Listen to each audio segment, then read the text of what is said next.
네, 지금부터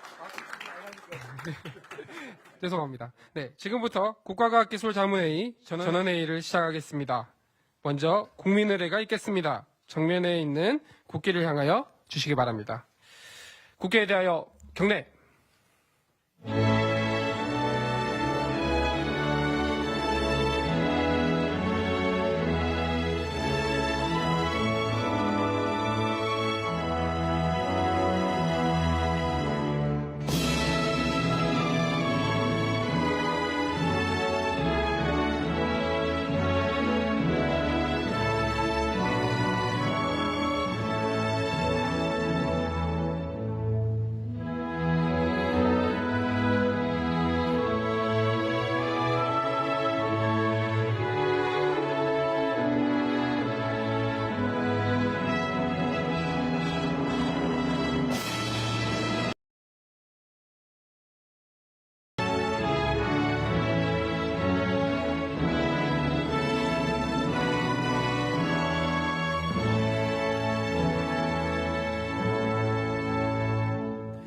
바로 이하 의식은 생략하겠습니다. 모두 자리에 앉아주십시오.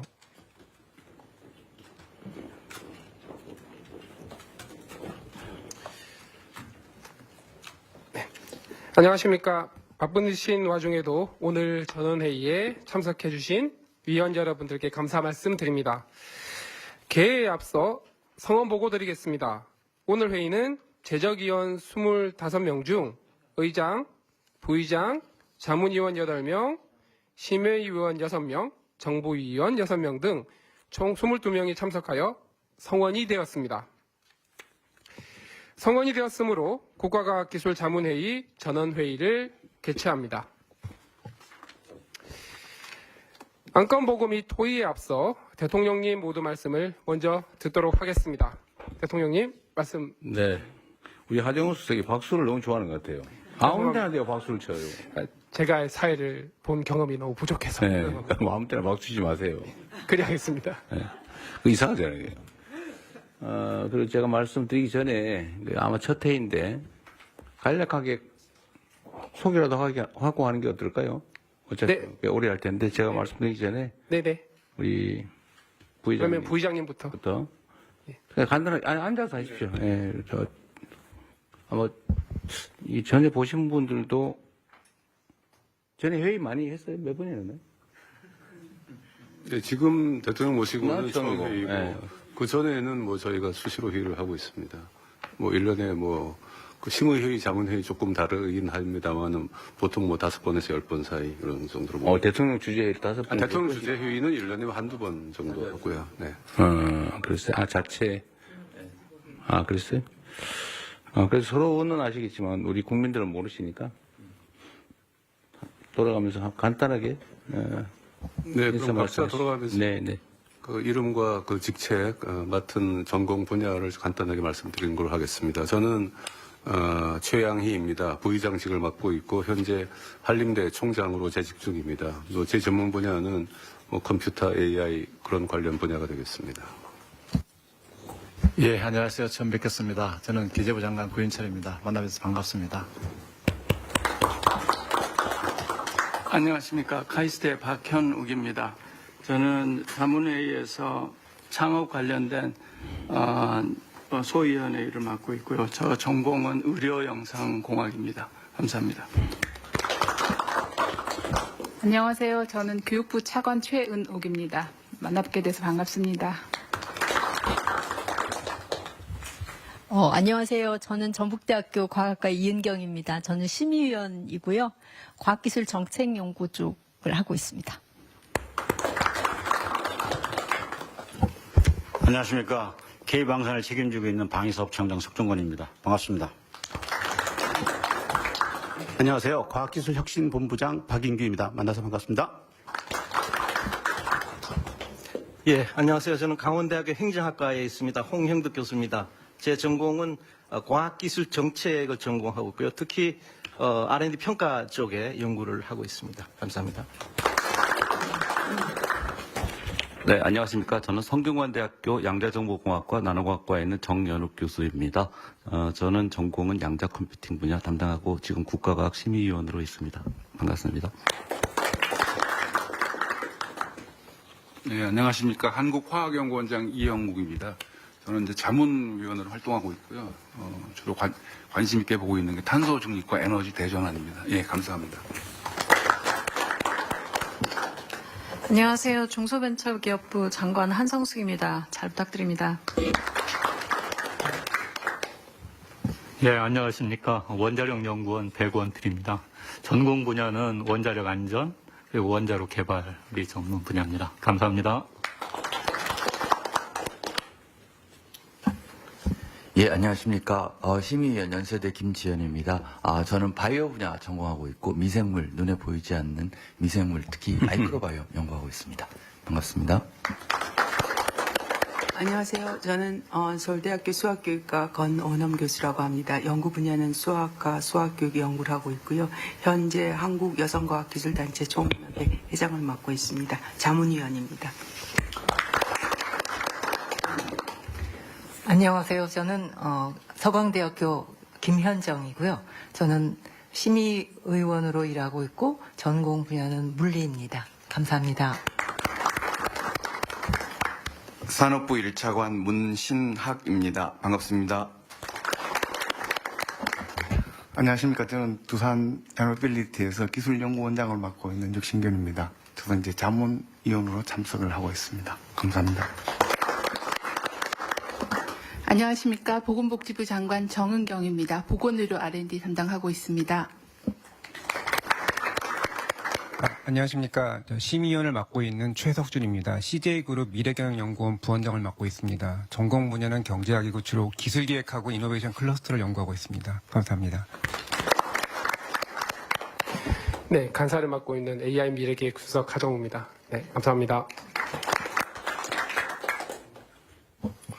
예, 안녕하세요. 저 대통령님 용안이 잘 안 보이셔가지고 제가 좀 뵙고 왔습니다. 반갑습니다. 저는 심의위원을 맡고 있는 한국과학기술연구원 키스트 부원장으로 있는 장준전입니다. 저 전공은 반도체입니다. 감사합니다. 근데 우리 하수성님 좀 땡기고. 아닙니다. 농담을 하고. 아니 진짜요. 그 원래 보통이 앉으면 안 좋대. 네. 같이 앉으세요. 알겠습니다. 네, 귀퉁이에다 그렇게. 네. 조금 더 땡기세요, 하수성님. 감사합니다. 네. 네, 안녕하십니까. 대통령실 정책실장 김용범입니다. 반갑습니다.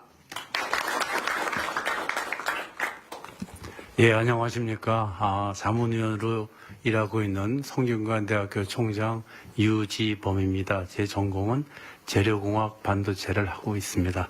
예, 만나뵙게 돼서 반갑습니다. 네, 안녕하세요. 불과 2개월 전만 해도 자문회의 심의위원이었던 그랬어요? 박희정통부 장관 배경입니다. 반갑습니다. 네. 안녕하세요. 삼성전자 경견입니다. 얼마 전까지 이제 삼성전자 반도체 부분 대표를 하고 있었고요. 지금은 고문으로 있습니다. 최근에는 이제 인력 유출하고 또 나갔던 인력 돌아오는 TF도 좀 하고 있습니다. 감사합니다. 네, 만나뵈서 반갑고요. 어쨌든 그간에도 고생하셨는데 앞으로도 잘 부탁드립니다. 이건 뭐 법정기구여서 이제 오늘 의결사항도 있고 한데 그 외에도 이 과학기술 발전을 위한 다양한 의견들 많이 내주시면 좋겠습니다. 역사적으로도 보면 과학기술을 존중한 나라, 또 과학기술이 발전한 나라는 흥했고 과학기술을 천시하는 나라, 그런 나라는 되게 망했습니다. 지금도 저는 다르지 않다고 생각해요. 온갖 가지 영역들의 일들이 있긴 하지만 그 중에서도 과학기술 분야에 대한 투자와 관심을 얼만큼 가느냐에 따라서 국가의 미래가 결정되는 것 같습니다. 우리가 대한민국이 뭐 가진 건 특별히 없는데 전 세계에서 유일하게 식민지 중에서 해방된 식민지 중에서 산업화와 민주화에 동시에 성공한 것은 결국 우리가 미래에 투자했기 때문이라고 생각해요. 우리 부모님들도 놈 팔아 밥 팔아 배고프고 헐벗었지만 자식들 공부를 시켜서 오늘의 대한민국이 있는데 저는 국가도 역시 공부를 해야 된다, 학습을 해야 된다고 생각합니다. 그게 핵심 중에 하나가 이제 R&D일 텐데 불행하게도 이 R&D에 대한 일종의 오해나 약간의 문제점들 때문에 굴곡이 있긴 했습니다. 그러나 이제 이번 예산으로 이제 정상적인 증가 추세에 복귀한 것 같아요. 아마 올해 편성된 예산, R&D 예산액이 약 35조 3천억 그 정도로 거의 20%에 육박하는 증가율을 보이게 될 텐데, 물론 여러분의 의견에 따라서 조정될 수도 있긴 합니다만, 이게 아마 대한민국의 새로운 발전의 시금석이 되지 않을까 그렇게 기대합니다. 어쨌든 각 분야의 전문적 소양을 그리고 역량을 가지고 계신 분들이시니까 좋은 의견 많이 주시길 바라고, 오늘도 저도 학습하는 자세로 말씀 잘 들어보겠습니다. 감사드립니다. 네, 대통령님 말씀 감사합니다. 자, 그러면 오늘 논의할 안건은 총 3개입니다. 첫 번째 심의 안건인 제1호 2026년도 국가연구개발 예산 배분 조정안과 보고 안건인 제2호 새정부 AI 정책 투자 방향, 그리고 제3호 부처별 현장 수요자 중심 2026년도 R&D 추진 전략으로 구성이 되어 있습니다. 지금부터 제1호 안건인 2026년도 국가연구개발 예산 배분 조정안 심의를 시작하겠습니다. 과학기술정보통신부 박인규 과학기술혁신본부장께서 안건을 발표해 주시겠습니다. 네, 발표하던 자료 그 페이지 수를 보셔야 됩니다. 밑에 페이지가 아니고요. 안녕하십니까. 과학기술혁신본부장 박인규입니다. 지금부터 2026년 국가연구개발사업 예산 배분 조정안이자 새 정부의 R&D 비전을 담은 이재명 정부의 K-R&D 이니셔티브를 발표하겠습니다. 자, 1페이지입니다. 그간 우리나라는 꾸준한 연구개발 투자를 통해 과학기술 발전을 이루며 초고속 성장의 토대를 마련해 왔습니다. 반도체 디스플레이 그리고 K-방산까지 기술력을 통해 우리 산업의 도약을 이끌어 왔습니다. 2페이지로 넘어가겠습니다. 그러나 우리는 지금 지속 가능성의 위기에 놓여 있습니다. 여기 둘 중에 어떤 거예요? 가로로 된 거예요? 네. 그리고 본부장님 그 번호가 조금 달라요. 이 발표 자료하고.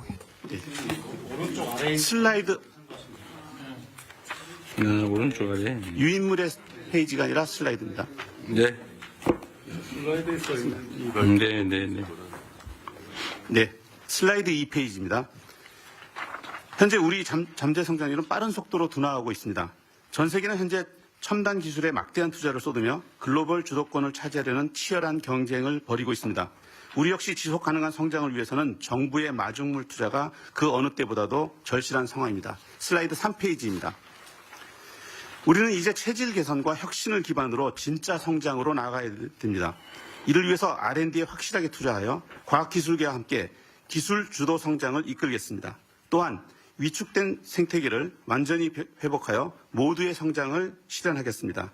특히 정부 총 지출 대비 5% 수준의 예측 가능한 R&D 투자를 지속하겠습니다. 4페이지입니다. 2026년 주요 R&D 연구개발 예산안 규모는 전년 대비 21% 증가한 30조 1천억 원으로 역대 최대 규모의 R&D 투자입니다. 특히 기술 주도 성장 그리고 모두의 성장을 위한 10대 핵심 분야에 재원을 집중하였습니다. 5페이지입니다.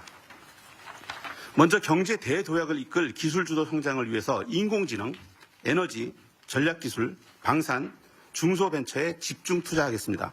6페이지로 넘어가겠습니다. 첫째, 경제사회 대전환을 이끌 인공지능에 2조 3천억 원을 투자하겠습니다. 미래 AI의 판도를 바꿀 기술을 선점하고 독자적인 AI 역량을 강화하고 고성능 AI를 위한 세계 최강의 AI 고속도로를 구현하겠습니다. 연구, 산업, 공공 모든 분야의 AI를 융합하여 AI를 가장 잘 활용하는 AI 기본 사회를 만들겠습니다. 7페이지입니다. 재생에너지 중심의 에너지 대동맥에 2조 6천억 원을 투자합니다. 고효율 태양전지, 초대형 풍력 시스템, 이런 경제성 있는 재생에너지 대전환을 이끌겠습니다. 또한 전력의 변동성을 보완하는 지능형, 분산형 에너지 고속도로를 구현하겠습니다. 8페이지로 넘어가겠습니다.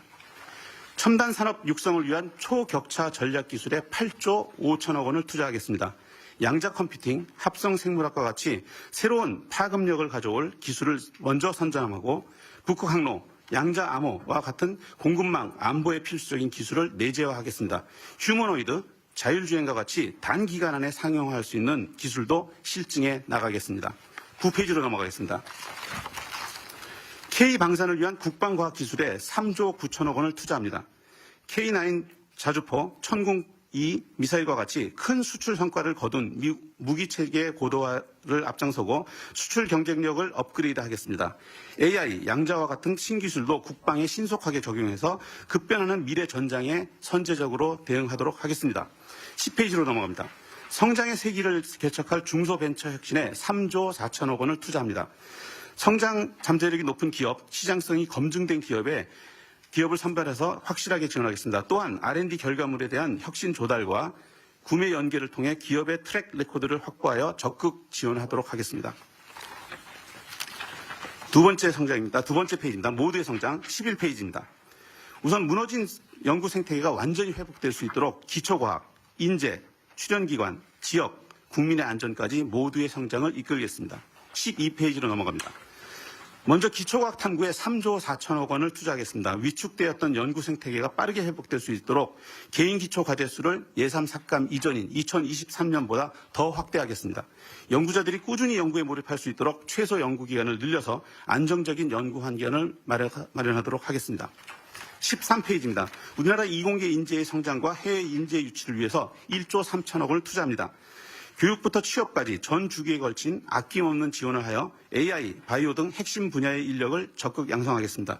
해외의 우수한 인재들이 우리나라에 정착해서 대한민국 과학기술 발전에 기여할 수 있도록 전략적인 유치를 시도하도록 하겠습니다. 14페이지입니다. 과학기술 출연기관의 국가적 임무 수행을 위해서 4조 원을 투자합니다. 인건비 충당을 위해서 외부 과제를 수주하게 만드는 PBS 제도를 단계적으로 폐지하고 임무 중심의 출연연을 만들어서 성과 창출을 극대화하도록 하겠습니다. 15페이지입니다. 지역경제 활력을 높이는 과학기술에 1조 1천억 원을 투자합니다. 지역이 스스로 R&D를 발굴하고 기획하여 그 지역에 특화된 기술을 개발하여 지역 자율형 R&D를 도입하겠습니다. 특히 대규모 AX 실증을 통해서 AI 기반의 지역 혁신을 촉진하도록 하겠습니다. 16페이지입니다. 첨단 기술을 통해 재난 안전 대응에 2조 4천억 원을 투자하겠습니다. 홍수, 산업재해, 범죄 등 각종 재난 안전에 대해서 다양한 기술과의 융합을 통해서 범부처 협업으로 대응하도록 하겠습니다. 이를 통해 예방부터 대응, 복구까지 현장 중심의 역량을 강화하도록 하겠습니다. 17페이지입니다. 단순히 그냥 투자 규모를 늘리는 데 그치지 않고 실질적인 성과가 나타나도록 R&D 투자의 효과성도 함께 높이도록 하겠습니다. 18페이지로 들어가겠습니다. 먼저 부처 간 협업을 적극적으로 추진하도록 하겠습니다. 연구개발 시너지를 높이도록 하겠습니다. 부처 간의 명확한 역할 부담으로 유사 중복된 예산 투여는 제거하고 기술 개발부터 활용, 확산까지 유기적으로 연계 체계를 구축하도록 하겠습니다. 19페이지입니다. 우선 국정과제가 효율적으로 이행될 수 있도록 면밀하게 점검하고 지원하고 하도록 하겠습니다. 예산 편성부터 민간 전문가와 함께하고 사업 세부 계획을 고도화하여 확실한 성과를 낼 수 있도록 추진하도록 하겠습니다. 20페이지입니다. 앞으로 R&D 예산 심의 과정에도 AI를 도입하도록 하겠습니다. AI를 가장 잘 활용하는 정부가 되도록 선도 모델을 만들겠습니다. 이를 통해서 국민의 세금으로 마련된 정부의 한정된 재원이 꼭 필요한 곳, 꼭 필요한 만큼 빈틈없이 투자되도록 하겠습니다. 마지막 페이지입니다. 연구개발은 대한민국의 진짜 성장의 핵심 축입니다. 연구자가 존중받고 과학기술이 미래를 바꾸는 투자를 국민주권정부에서 보여주도록 하겠습니다. 감사합니다. 아이고, 훌륭하십니다. 근데 원고 써놓은 건 아닌 것 같은데, 요약 정리를 잘 하신 거예요? 네. 써놓고 읽은 것 같지 않은데? 요약을 하고 반복 연습하였습니다. 아니, 정말 핵심적으로 요약된 걸 또 요약을 하셨는데 너무 잘한 것 같아요. 훌륭하십니다. 7분에 맞춰야 된다고 해서. 아, 그러세요? 네. 네. 아주 준비를 잘하셨습니다. 예. 네, 라이브를 고려하여 7분에 잘 맞춰주신 박인규 본부장님 감사합니다. 감사합니다. 네, 지금부터는 심의안건에 대해 토의하는 시간을 갖도록 하겠습니다. 네, 발언을 원하시는 위원께서는 손을 들어 발언권을 얻으신 후 마이크를 이용해 주시면 되겠습니다. 혹시 손을 들어주시면 네, 편하게 말씀하십시오. 네, 우리 이제 일단 발표 너무 잘 들었고요.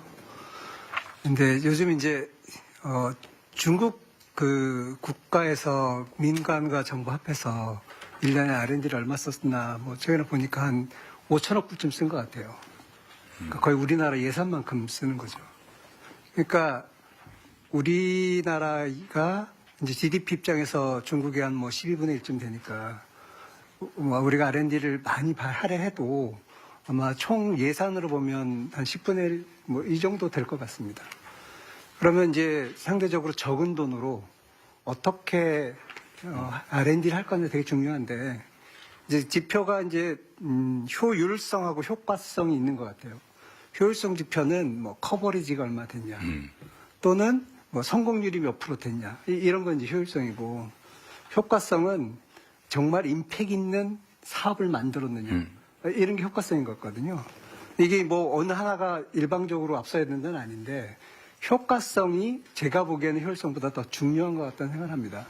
그게 이제 우리나라에도 그런 사례가 있는데 예전에 에트리에서 그 디지털 교환기 만들 때 그때 이제 국가가 중심이 돼가지고 에트리하고 그때 이제 뭐 삼성, 금성 같은 기업체까지 다 들어와서 정말 국가적으로 일을 추진을 했고 그래서 그때 이제 아날로그 교환기가 없이 디지털 교환기를 개발한 첫 번째 나라가 됐거든요.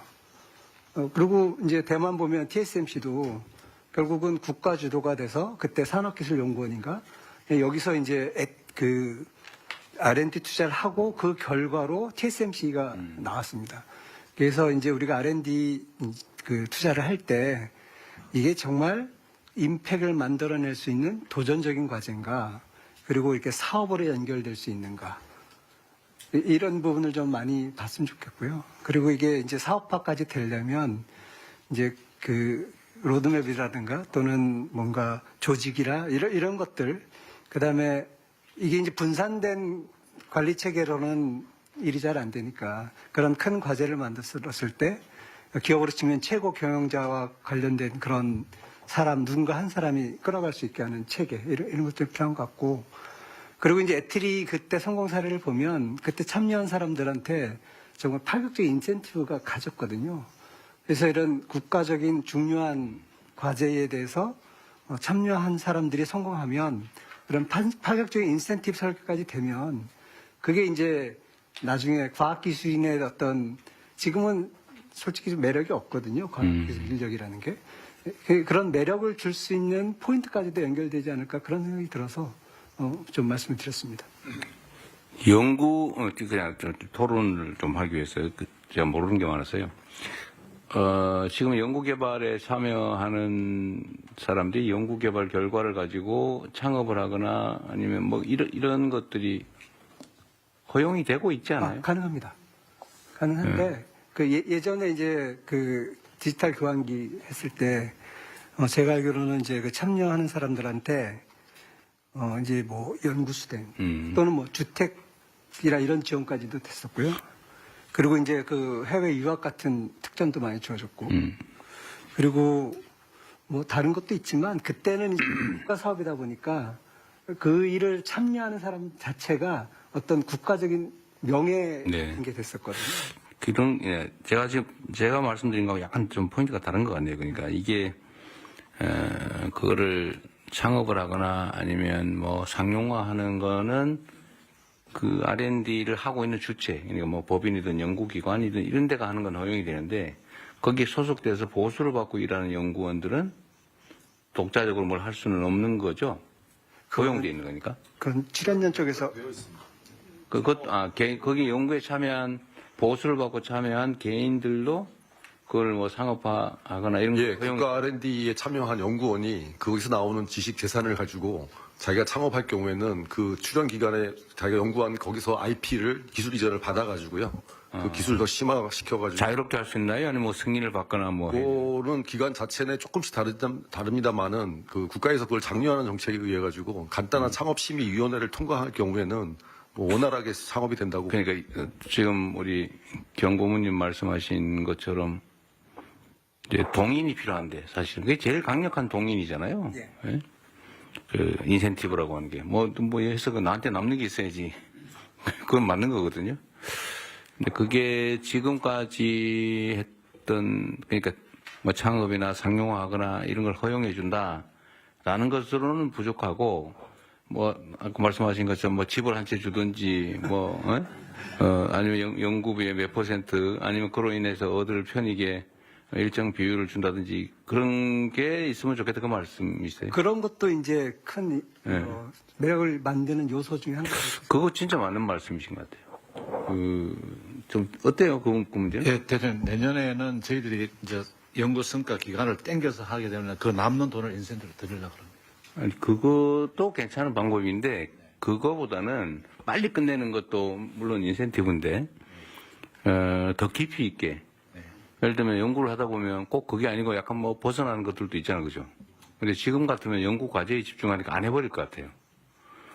근데 뭔가 역사적으로 정말 유용한 물질 발견이나 이런 건 전부 다 부수적이었다는 거 아니에요? 우연히 부수적으로? 근데 그런 걸 권장하려면 지금 고모님 말씀하신 것처럼 인센티브 방식을 좀 더 다양하게 획기적으로 할 필요는 있겠네요. 아이디어는 어떤 거 있어요, 예를 들면? 뭐 현장에 계시니까요. 뭐 여러 가지가 막 있는데. 그 연구원들이 하고 싶은 생각이 들게 만드는 방법. 네. 뭐 제일 좋은 것 중에 하나는 창업의 길을 가게 하는 거는 말씀하신 것처럼 원래 있는 거니까. 예. 근데 이제 창업에 갔을 때 요즘 이제 걱정하는 것들은 실패하면 어떡하지거든요. 근데 사실은 창업은 한 50, 아니 70, 80%는 90%는 실패한다고 봐야죠. 근데 실패했을 때 어떻게 되지에 대한 설계 이런 것들도 좀 필요한 것 같고요. 예, 그런 조치도 되게 실패할 때 복귀할 수 있게 해준다든지 뭐 예, 그런 거죠. 그런 것도 되게 필요한 것 같고 그 다음에 이제 사람들이 밖으로 나가는 이유를 보면 뭐 임금 차이도 사실 굉장히 많이 나거든요. 그래서 이제 그러면 국내에서 창업을 했을 때 뭐 이제 뭐 스탁옵션이나 이런 걸 줄 수도 있는데 그런 스탁옵션에 대해서 예를 들면 과세를 좀 조절해 준다거나 해서 그 성과가 실제적인 소득으로 이어질 수 있게 하는 것도 방법이 될 수 있을 것 같고요. 뭐 여러 가지 방법이 있을 것 같습니다. 요 문제는 되게 중요할 것 같은데 다른 분들도 의견을 좀 한번 내봐 주시죠. 괜찮은 안이 있으면. 제가 대학 쪽 입장에서 한번 말씀을 드려보면은 전 세계 모든 대학들은 그 특허를 내거나 지식 재산이 생기면은 직접 창업을 하는 방법도 있지만은 기술 이전을 하는 방법을 많이 씁니다. 필요로 하는 회사에다가 기술을 공여를 하고 그 대가를 받는 거죠. 그래서 외국의 유명한 대학들은 심한 경우에는 뭐 예산 전체에 대학이 소유한 예산 전체의 10% 20%를 그걸로 충당을 하는 뭐 때에 따라서는 조 단위까지도 올라가는 그런 걸 하고 있습니다. 그래서 우리나라도 그렇게 수입이 생깁니다. 그러면 수입을 어떻게 배분하는가 하는 문제인데 보통 수입을 배분하는 그 수혜자가 3개입니다. 대학 전체 아니면 교수가 소속한 학과 그 교수 개인. 그렇게 해서 대개 1대1로 하는데 우리나라는 아직 초기 단계여서 개인한테 제일 많이 주는 체계입니다. 그래서 심한 경우에는 한 70%까지도 수입의 70%까지도 그 발명가 개인에게 그 혜택을 주는 그런 제도를 채택한 대학들이 꽤 있습니다. 그게 더 유용하다는 거예요? 굉장히 유용하죠. 그러니까 그게 꽤 배당을 많이, 그러니까 기술 이전에서 금액이 많이 들어오는 발명을 하거나 특허를 보유한 그런 개인에게는 대단한 이게 인센티브가 되고 모티베이션이 되고 그래서 그런 연구에 많이 몰두를 하고 집중하게 됩니다. 지금 현재 연구 개발 결과물에 대한 소위 지적재산권 소유자는 누구예요? 원칙적으로? 원칙적으로는 국가인데 그거를 이제 국가에서 공공연구비로 드린 그것을 국가 소유인데 그 국가가 대학으로 그걸 이양을 했습니다. 대학이 소유를 할 수 있도록. 지금은 다 넘어가 있어요? 그 대학 기관이 연구기관에게. 기관을 넘어갔는데 그 대학에서 다시 그 수입을 개인에게 지급하는 70%를 지급하는. 지금 그럼 대학은 그런데 다른 연구기관도 다 연구기관 주련도 마찬가지고요. 주련도 마찬가지고 저희 같은 경우는 아까 좀 대통령께서 가장 큰 인센티브가 뭔가 하고 질문 주셨는데 저도 그게 굉장히 궁금해가지고 우리 연구자들하고 얘기 많이 해보면요. 실제적으로는 예를 들어서 어떤 과제에 자기가 참여하는데 3년 프로젝트로 우리가 모든 그 기획을 해가지고 평가까지 다 받았는데 정말 자기가 밤잠 안 자고 열심히 해서 뭐 한 1년 반 만에 완성이 됐다. 그러면 나머지 예를 들어서 1년에 10억씩 30억이 보장이 돼 있는데. 근데 지금 이번엔 도입 안 되잖아요. 네. 이번에는 아예 그냥 자유롭게 다른 연구에서 전용할 수 있게 해주겠다.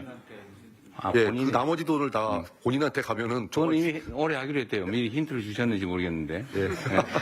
네, 이제 그렇게 하면 그게 의미는 있는데 정말 이제 그 큰 과제를 성공했을 때 오는 그런 빅머니는 그래서 이제 효과성을 진짜 만들려면 정말 큰 과제를 만들고 그래서 이제 뭐 좀 외람되긴 한데 그런 사업을 성공했을 때 그러니까 예를 들어 사모펀드 같은 경우에는 뭐 아시겠지만 사모펀드를 만들어서 투자를 할 때 인센티브를 처음에 디자인하거든요. 그래서 A는 뭐 예를 들어서 100억이 생기면 20억 넣어. 뭐 그러니까 그건 좋은데 그런 식으로 큰 과제를 성공했을 때 인센티브가 누구한테 얼마가 들어갈지. 그러니까 그걸 얘기를 해보자는 거죠.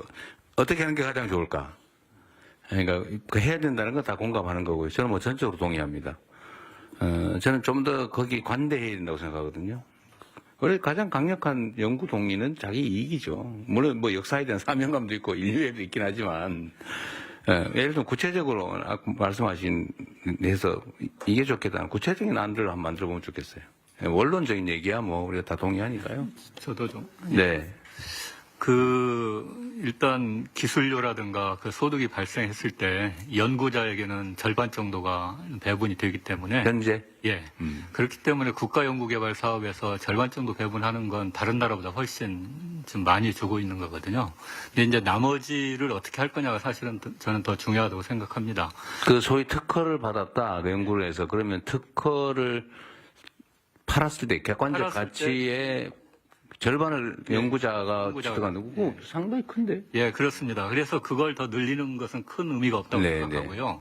이제 나머지 절반을 어떻게 활용할 것인가가 훨씬 더 중요하고 제가 생각할 때는 그 나머지 절반이 그 연구기관이 아주 자율성을 가지고 더 큰 어떤 목표를 위해서 연구개발을 자유롭게 할 수 있는 그 자율성을 나머지 50%를 가지고 그게 훨씬 더 중요하다고 생각을 합니다. 그리고 지금도 이미 그렇게 돼 있다는 거 아닌가 이론적으로는? 상당 부분 그렇게 돼 있는데 이제 지적재산권이 아예 연구기관 자체에 귀속이 되니까 그걸 팔아가지고 절반은 연구자한테 주고 절반은 그 연구기관 자체에 귀속되니까 그거 마음대로 쓸 수 있는 거 아니에요, 그냥 이론적으로? 이제 막상 쓰려다 보면 좀 제약이 좀 있는데 이제 어쨌든 누가 잔소리예요? 연구 개발이 일단 되는 것은 또 주변에 많은 분들의 도움이 있어서 되는 부분들이 많이 있지 않습니까? 그래서 어쨌든 그런 부분은 그냥 연구기관의 자율성으로 맡겨놓으면 연구기관 입장에서 가장 좋은 방향으로 가장 효율적인 쪽으로 재생산할 수 있도록 할 수 있을 것 같습니다. 그게 제가 얼핏 듣기로는 그 제도적 제약이보다는 기관 내 문제 같아 보이는데요. 각 연구기관 내 문제 아니고 정부에서 통제하거나 뭐 제약을 가지는 않는 거 아니에요? 예, 저희들의 가이드라인은 그것을 인건비로 쓴다든지 경상경비로 쓰는 경우는 좀 통제를 하고 있습니다. 이 가이드라인을 없애달라 그 말인 거예요? 아니 뭐 솔직하게 크게 보면 그렇습니다. 그러니까 자율적으로 하게 해달라. 예. 그런데 정부 입장에서도 그런 편익이 생겨났으면 그걸 뭘로 쓰지 마라, 뭘로 쓰라고 굳이 그럴 필요 있습니까? 지금 저희들이 이렇게 행태는 보면은 이게 주로 이제 또 개인한테 주는데 그 돈이 또 그런 경상비나 또 이런 인건비 쪽으로 이렇게 많이 들어가다 보니까 나눠 가져가지고 소위 뭔 잔치를 해버리더라. 그런 식 속성이 있습니다, 인간이는. 그래서 그런 쪽 아니고 연구비로 쓰셔라. 연구하는 데 써라. 연구하는 데 아니, 솔직히 얘기하자니까 백 교수님. 그러니까 예를 들면 그런 통제 제약조차도 자율에 맡겨라. 그러니까 이제 그런 게 있습니다. 근데 그게 막 엄청난 동인이 될까요? 저는 된다고 생각하고 어쨌든 정부라든가 대학에서 정부의 예산을 가지고 연구를 하는 것은 또 많은 그 환경이 갖춰졌기 때문에 그 연구를 할 수 있는 거고 또 그때 마침 연구 개발자 그걸 맡았기 때문에 좋은 성과를 낼 수 있는 거지 않습니까? 그러면 그 환경을 만들어줬던 그 주변 분들도 경우에 따라서는 인센티브를 같이 줄 수도 있어야 된다고 생각을 합니다. 네. 어쨌든 당시에는 개인 연구로 화약 개발해가지고 인류 역사에 영원히 남는 사람이 되기도 했는데 이제는 이제 그런 연구 개발을 개인이 할 수는 없고 결국은 공공이든 기업이든 이런 데서 투자해서 할 텐데 어쨌든 그런 사례들이 생길 수 있게 해줘야 되는 건 맞는 것 같아요. 근데 지금 시스템에 문제가 큰 문제가 있지는 않아 보이는데 예. 이렇게 하시죠. 그 의견을 좀 더 내주시는데 하여튼 이 인센티브 제도를 좀 연구를 좀 더 해가지고요. 뭐 다른 나라 사례도 있을 거고 아니면 아이디어도 있을 거고 사실은 이거는 현장에 있는 연구원들 스스로가 제일 잘 알죠. 내가 뭘 해주면 진짜 내 인생을 바쳐서 내 영혼을 바쳐서 한번 해보겠는데 라고 하는 건 한번 여러분들도 좀 연구해 주시고요. 우리 정부 측에서도 하시고 하여튼 아이디어를 다음에 한번 모아가지고 다시 한번 하든지 보고를 한번 해주시기 바랍니다. 말씀하십시오. 예. 이것과 관련해서 하나 말씀드리고 싶은 게 지금 기술료 수입이 들어오면은 50%, 지금 최근에 바뀐 게 60%까지 발명자들한테 나눠줄 수 있게 되어 있는데요. 저는 그 퍼센티지는 다른 나라에 비해서 굉장히 높습니다. 그 이유는 우리가 그렇게 해놔도 기술료를 가져가는 사람들은 별로 많지 않거든요. 이제 시작됐기 때문에. 그런데 여기서 더 큰 문제는 세금 문제입니다. 그러니까 기술료를 받으면 지금 기술료를 근로소득으로 카운트를 하게 되어 있습니다. 그러니까 그 중에 거의 40% 이상을 세금으로 나가게 되어 있는데 저는 이거를 오히려 전체 기술료 중에서 50% 이하를 개인한테 나눠주는 것도 좋은데 세금 문제를 좀 해결해 주는 게 더 필요하다고 생각이 듭니다. 그리고 인센티브 측면에서는 이렇게 개인에게 경제적으로 혜택이 돌아가야 되는 거 이거 말고도 특히 순수과학 분야에서는 제가 오랫동안 이 분야의 연구를 그러니까 연구비 걱정 없이 오랫동안 할 수 있는 환경이 주어지는 거 이거가 굉장히 큰 인센티브가 될 수 있거든요. 그런데 그런 사실은 이렇게 오랫동안 지금 현재 각광받지 않는 연구 분야를 하는 게 오히려 노벨상에 가까울 수가 있습니다. 지금 현재 각광받는 부분은 이미 노벨상 받을 사람은 정해져 있습니다. 그래서 그런 측면에서 인센티브가 개인에게 경제적인 혜택을 주는 것 말고도 지속적으로 연구를 할 수 있는 환경을 주는 거 이게 필요하다고 생각합니다. 일단은 연구의 지속성을 보장해 주는 게 중요하다는 말씀이신 것 같고요. 근데 이거는 이제 연구 자원을 배분할 때 이제 기업이 즉각 활용할 수 있는 가장 실용적인 현실적인 연구 과제로 갈 거냐 아니면 기초 연구로 갈 거냐 그 경계에 관한 문제인데 그건 좀 다양하게 배분을 해야 되는 문제 같고요. 어느 한쪽으로 선택할 건 아니고 저건 어떠세요? 이게 지금 그러니까 일종의 시장, 기술이 거래되는 시장이 너무 없어서 생기는 문제도 있지 않아요? 뭐 연구 개발을 열심히 했는데 상용화 가능성이 있는 아주 유용한 기술을 이제 특허를 등록하든지 했지만 이 잠재 가치는 분명히 큰데 아무도 사주지 않는다. 또 살 사람은 있는지도 모른다. 이게 특허 시장 얘기하고도 관계가 좀 있어 보이는데. 예, 제가 예전에 연세대 연구처장 했을 때 경험을 잠깐만 관련해서 말씀을 드리면은 우리나라가 사실 특허는 많이 내는 나라 중에 하나인데 실제 기술관이 되거나 그게 경제적인 성과로 이어지는 경우는 굉장히 낮습니다. 이제 이유 중에 하나, 대부분 이제 퀄리티가 낮은 특허가 많이 양산된다는 문제인 건데요. 그 이유 중에 하나는 우리가 정부에서나 이제 그 과제를 이제 받아서 수주해가지고 일을 할 때 성과로 특허 숫자만 세니까. 그러니까요. 그러니까 이거 숫자만 많으면 되는 겁니다. 그 쓸모 있는 특허 좀 안 하면 좋겠어요, 그죠? 네. 영상으로. 그래서 실질적으로는 양질의 특허를 소수라도 많이 내는 게 중요하고 또 하나는 그 양질의 특허를 낼 수 있도록 그 기관에서도 같이 도와주는 게 좀 필요합니다. 그리고 괜찮은 특허 같은 경우에는 사실 이거는 좀 확대를 했으면 좋겠는데 제가 그 연대 같은 경우는 연구처장을 하면서 기술지주회사의 대표이사도 하게 되는데요. 그 특허청에서 IP 펀드라고 하는 거를 이제 그 조성을 해가지고 그 학교에서도 우수 특허에 대해서 그걸 활용할 수 있는 방안을 또는 외부에 심지어는 좋은 특허가 있으면 사올 수도 있고 이제 이런 식의 시스템을 만들었는데 그건 앞으로 과기부에서도 좀 확대해서 잘하면 좋을 것 같아요. 저희가 지금 특허청을 지식재산처로 승격을 해가지고 특허나 기술 거래 시장 활성화 사업도 한번 해보려고 생각 중이에요. 지금 과기부에서도 좀 말씀드려요. 그 지금의 지금 문제들이 그 도전적인 연구 과제들 셋업이 잘 안 된다. 그러니까 지금 저희 정부 과제 R&D 과제 성공률이 98%가 넘습니다. 그래서 좀 너무 성공을 많이 해서 문제라는 거 아니에요? 네.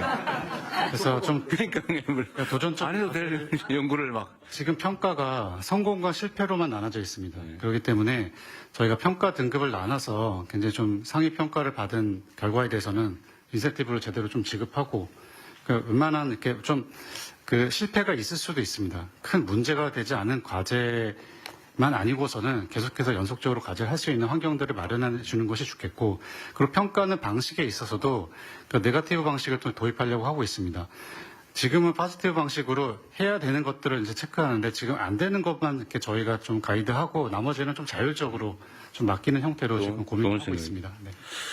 하여튼 저도 가끔씩 그 얘기를 듣고 얘기도 했는데 우리 대한민국 R&D의 특성은 성공률이 너무 높다. 이게 다 관료주의 때문에 그렇죠. 평가가 편하게 하려고. 네, 그리고 그거는 우리가 시정하는 걸로 방향은 잡았고 이제 어떻게 시정할 거냐를 검토 중일 거고요. 어쨌든 이것도 현장의 의견들을 많이 좀 내주면 공급자, 그러니까 이 용역을 주는 쪽이 아니고 실제 연구를 하는 사람들이 얼마나 더 효율적으로 또 효과적으로 연구할 수 있게 하느냐가 더 중요하니까요. 이거는 좀 대대적으로 바꾸라고 지시는 해놓은 상태예요. 말씀하십시오. 네. 먼저 이게 지금 내년도 그 예산에 대한 거니까 우선 타이틀이 연구자가 존중받고 과학이 미래를 바꾸는 투자, 이게 굉장히 마음을 따뜻하게 한다, 그런 게 좋은 것 같고요. 거기에 또 투 트랙으로 그 가장 전략 기술에 대한 뭐 시급성, 그 다음에 또 기초과학이나 인력 뭐 이런 그 안정성을 위한 투자로 돼 있어서 보면은 굉장히 잘 세틀됐다고 생각합니다. 그래서 보면 사실은 조금 전에 얘기하셨던 게 굉장히 전략기술 목표예요. 그러다 보니까 사실은 기초과학 쪽에서는 또 특허를 그러니까 일괄적으로 같이 요구하는 거는 사실 좀 힘들었던 거거든요. 기초과학을 하면서도 특허 몇 편 내냐, 뭐 이런 걸 계속 따지는 거는 조금 앞으로는 특허 몇 개 내는데 따지지 말아 그러세요. 그래서 정말 쓸데없는 꼭 안 해도 될 거 막 잔뜩 해놔가지고 관리 비용이 더 드는 것 같아요. 그래서 두 트랙으로 조금 다르게 관리하시는 게 굉장히 중요한 것 같고요. 전략 기술은 속도가 중요하지만 그 기초과학은 역시 안정성과 지속성이 중요하니까 그런 투 트랙으로 계속적으로 지원해 주시는 게 좋을 것 같고, 기초과학이 사실은 황금알을 낳는 거위가 될 수 있는데 황금알은 생각도 못하고 알 낳기도 힘들거든요. 그리고 뭐 거위를 아예 안 키우죠. 먹이 먹기도 힘들어요. 그러니까 이게 정말 약간 믿고 그리고 또 사실은 자유공모 과제라는 것도 연구자들이 굉장히 많이 생각하고 고민해서 과제를 내는 거니까 그거에 대한 연구자들을 믿고 좀 더 기다려주는, 뭐 황금알 아니라 비슷한 거라도 나올 수 있게 기다려주는 그런 자세가 좀 필요하지 않을까 생각되고, 사실은 그런 면으로 많이 그 접근이 되어 있어서 저는 뭐 그 면에서는 굉장히 고무적이라고 생각합니다. 관련돼서 한 가지만 더 말씀드리면, 사실은 인재 양성이랄까 인력 양성에 대한 문제도 조금 말씀을 드리고 싶은데요. 지금 그 이공계 학생 또는 과학계 학생들이 많지 않고 또 연구자들도 더 잘하는 사람들이 와야 하고, 그런데 가장 목표가 여기도 사실 인력 양성에 대한 많은 그 제안들이 되어 있는데, 그 시급한 전략 기술에 대한 거는 특별히 양성 계획이 딱딱 있는데요. 그 소위 말하는 기초과학이라든가 이공계 일반적인 학생들이 가야 되는 거에 대한 게 조금 더 장기적으로 비전, 내가 졸업했을 때 어떤 연구를 할 수 있는지, 연구자로서 연구를 할 수 있는 환경이 많이 되는지, 그런 거에 대한 장기적인 기획이 조금 필요할 것 같아요. 예를 들면 졸업을 해서 당장 내가 연구자가 되고 싶은데 갈 수 있는 데가 옛날과는 다르게 연구소가 많이 없어지고 또 채용을 정식으로, 그러니까 정기적으로 하는 게 없어요. 그러니까 비정규직 했다가 갑자기 또 정규직으로 올리고 또 PBS 시스템도 사실 없어지니까 다행이긴 한데 그런 거에 의해서 장기적인 고용 계획, 예측 가능한 고용 계획이 있어서 내가 공부를 마쳤을 때 연구소에서 연구할 수 있다라는 희망을 가지게 하는 것이 굉장히 중요하다고 생각합니다. 네. 관련돼서 한 가지만 더 말씀드리면 사실은 저희는 더 해도 돼요. 두 가지 하셔도 돼요. 저출산이 굉장히 문제이기 때문에요. 모든 분야의 인력이 모자라서 이쪽 분야에 대한 것도 조금 더 장기적인 계획을 네. 같이 가져가시면 좋을 것 같습니다. 감사합니다. 그러니까 연구 개발할 인력들이 전부 다 의대로 간다고. 네. 근데 뭐 국가 정책의 근본적인 문제죠. 자유공모제, 연구주제, 자유주제 공모? 네. 근데 이거는 비중이 얼마나 돼요? 기초과학은 대부분 그렇죠. 기초과학이라고 하는 부분은 대부분 그래? 탑다운이 아니고 보통 자유공모를 통해서 과제를 신청하게 돼 있습니다. 네. 어쨌든 이것도 좀 비중을 늘릴 필요는 있을 것 같고요. 사실은 우리 공무원들이 잘하긴 하지만 한계가 있거든요. 현장 연구 현장에서 주어진 자유로운 주제 이게 훨씬 더 효율적이고 효과적일 때도 있을 것 같습니다. 또 한 가지는 뭐 우리도 맨날 하는 얘기긴 한데 이게 상용화 가능성이 높은 성공 가능성이 높고 상용화 가능성이 높은 거는 사실 정부 R&D로 할 필요가 없죠. 그건 원래 기업들이 하는 거 아닌가요? 돈벌이 되는 거 가능성 높고 수익성이 어느 정도 예측이 되면 그건 기업들이 원래 투자로 하는 거고 정부 R&D는 그것보다는 좀 더 어렵고 가능성 낮고 어렵고 장기적이고 좀 더 기본적이고 뭐 이런 거에 집중하는 게 맞죠. 그래서 이 성공률을 따지는 건 진짜 문제입니다. 어쨌든 그 문제는 우리도 정부도 인식하고 있었어요. 대안들도 만들어 보시죠.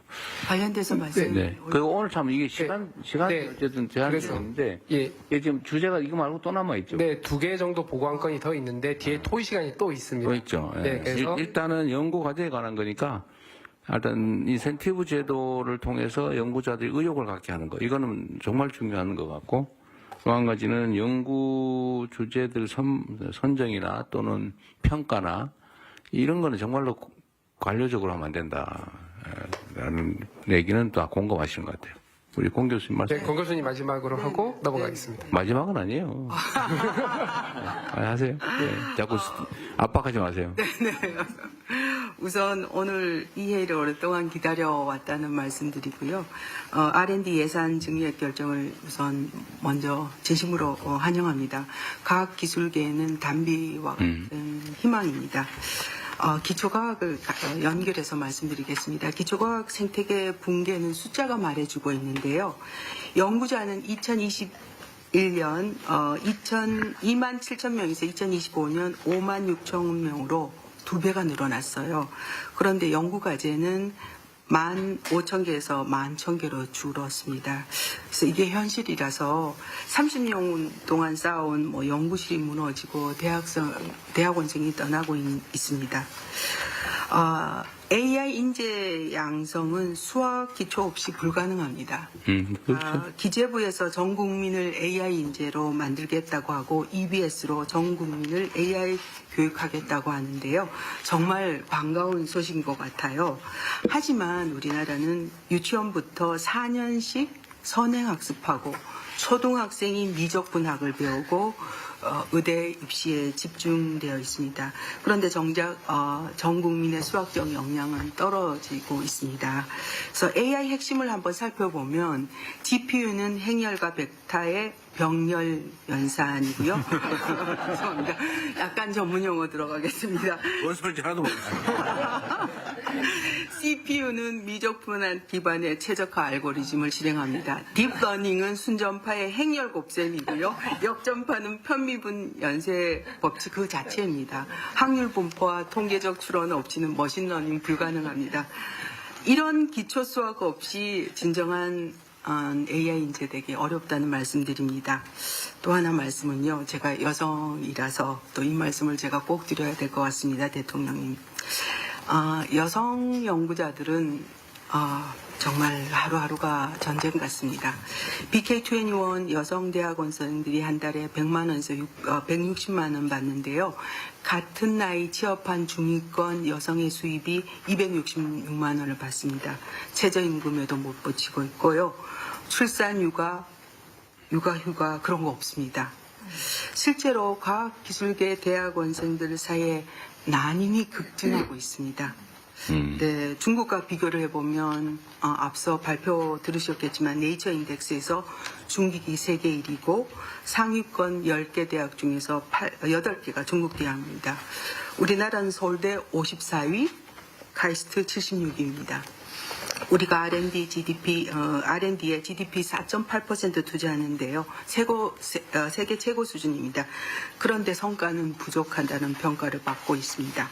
구체적인 해결책을 몇 가지 제안드리겠습니다. 첫 번째, 기초연구 과제를 단계적으로 늘려주세요. 그래서 2028년까지는 3만 개 정도로 확대해야 해주셔요.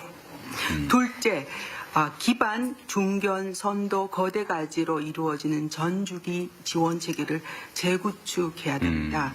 젊은 연구자에게는 초기 도전 기회를 보장하는 풀뿌리 기초 연구비를 확충해야 되고 여성 청년 연구자에게도 지속 가능한 연구 경로가 보장이 필요합니다. 수학 기초 연구 지원을 강화하고 수학 교육 과정을 AI 시대에 맞게 개편해 주셔요. 세 번째로는 여성 연구자 지원을 현실화해 주시는 것이 굉장히 필요합니다. BK21 지원금을 250만 원 정도로 단계적으로 인상하고 올해 하반기에는 여성과학기술인 육성 및 지원에 관한 법률을 개정해서 출산, 육아, 휴직 보장과 대체 인력 지원을 의무화할 것이 이제 필요한 것 같습니다. 연구자가 존중받기 위한 한 방법은 연말에 과학 기술계를 위한 레드 카펫을 깔아주세요. 그러면 아마 인식이 전환되는 계기가 될 것 같습니다. 제가 꿈꾸는 대한민국을 말씀드리도록 하겠습니다. 청년들이 나도 노벨상을 받은 과학자가 되고 싶다라고 외치고 여성 연구자가 육아와 연구를 함께 할 수 있고 튼튼한 수학 기초 위에서 AI 혁신이 꼽혀서 AI 3강으로 가는 그런 나라를 꿈꾸고 있습니다. 오늘 이 자리가 이런 출발점이 되기를 저는 간절히 바랍니다. 네, 어디 춤마스를 하신 것 같아요. 준비를 너무 잘하신 것 같습니다. 네, 다음 주제로 가기 전에 제가 하나 물어볼게요. 이거 아까 제가 너무 빨리 지나가는 바람에 잘못 봤는데, 연구 개발 지원 분야 중에 혹시 소방기술 분야도 충분한가요? 제가 소방 지휘를 하다 보니까. 네, 소방기술도. 제일 의문인 게, 요즘 같은 세상에 꼭 소방관들이 그 화염 속으로 육신을 던져 넣어야 되냐, 요즘 같은 세상에. 그 생각이 들고, 이게 잘 개발하면 사실은 방위산업용으로도 쓸 수 있을 것 같고, 또 시장도 사실은 전 세계, 우리나라만 차이는 얼마 안 되는데, 제가 옛날에 R&D, 왜 소방관 R&D를 안 하냐, 왜 그렇게 원시적으로 맨날 산소통 치고 불 속으로 뛰어드냐, 그랬더니, 연구 개발을 하면 수요가 적어가지고, 잘 안 된다 그러더라고요. 근데 이게 시장을 좀 넓게 보고, 이 방위산업하고도 관련도 깊고 해서 소방 분야 R&D, 화재 진압이나 인명구조나 이거 안 늘렸어요? 지금 이제 내년도 예산이 혁본에서 온 예산보다 저희들이 훨씬 많이 늘렸습니다. 소방 분야를? 네, 대통령 말씀대로 소방도 이게 기술 혁신을 해야지만 이게 인력도 빨리 구하고 이렇게 되기 때문에 저희도 예산을. 그리고 소방 분야의 연구 개발 기관이 너무 조악해 보이던데. 거의 너무 수준이 좀 미안한 얘기지만 그런 것도 가만히 아니 합동 연구를 하든지 뭐 통합 연구를 해서 같이 하든지 뭐 그런 것도 한번 고려해 보시면 좋을 것 같다는 생각이 들었습니다. 네, 다음 발표하고 또 얘기하시죠. 네. 네, 그래서 1호 안건 같은 경우는 의결을 해야 되기 때문에 의장님께서 제 1호 안건 의결을 부탁드리겠습니다. 뭐 의사봉도 없고 뭐 반대 없으시죠? 네, 일단 모두가 동의하였으므로 가결되었음을 선포합니다. 네. 네, 이어서 2호 안건 새 정부 AI 정책 투자 방향을 백영훈 과기정통부 장관께서 발표를 하시겠습니다. 여기 권은남 교수님 얘기가 많이 나올 것 같아요. 네.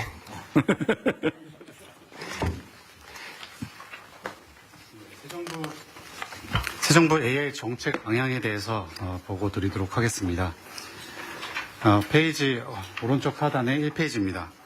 우선 AI로 대한민국의 진짜 성장과 재도약을 이끌 수 있도록 범국가적인 AI 대전환 기반 마련하겠습니다.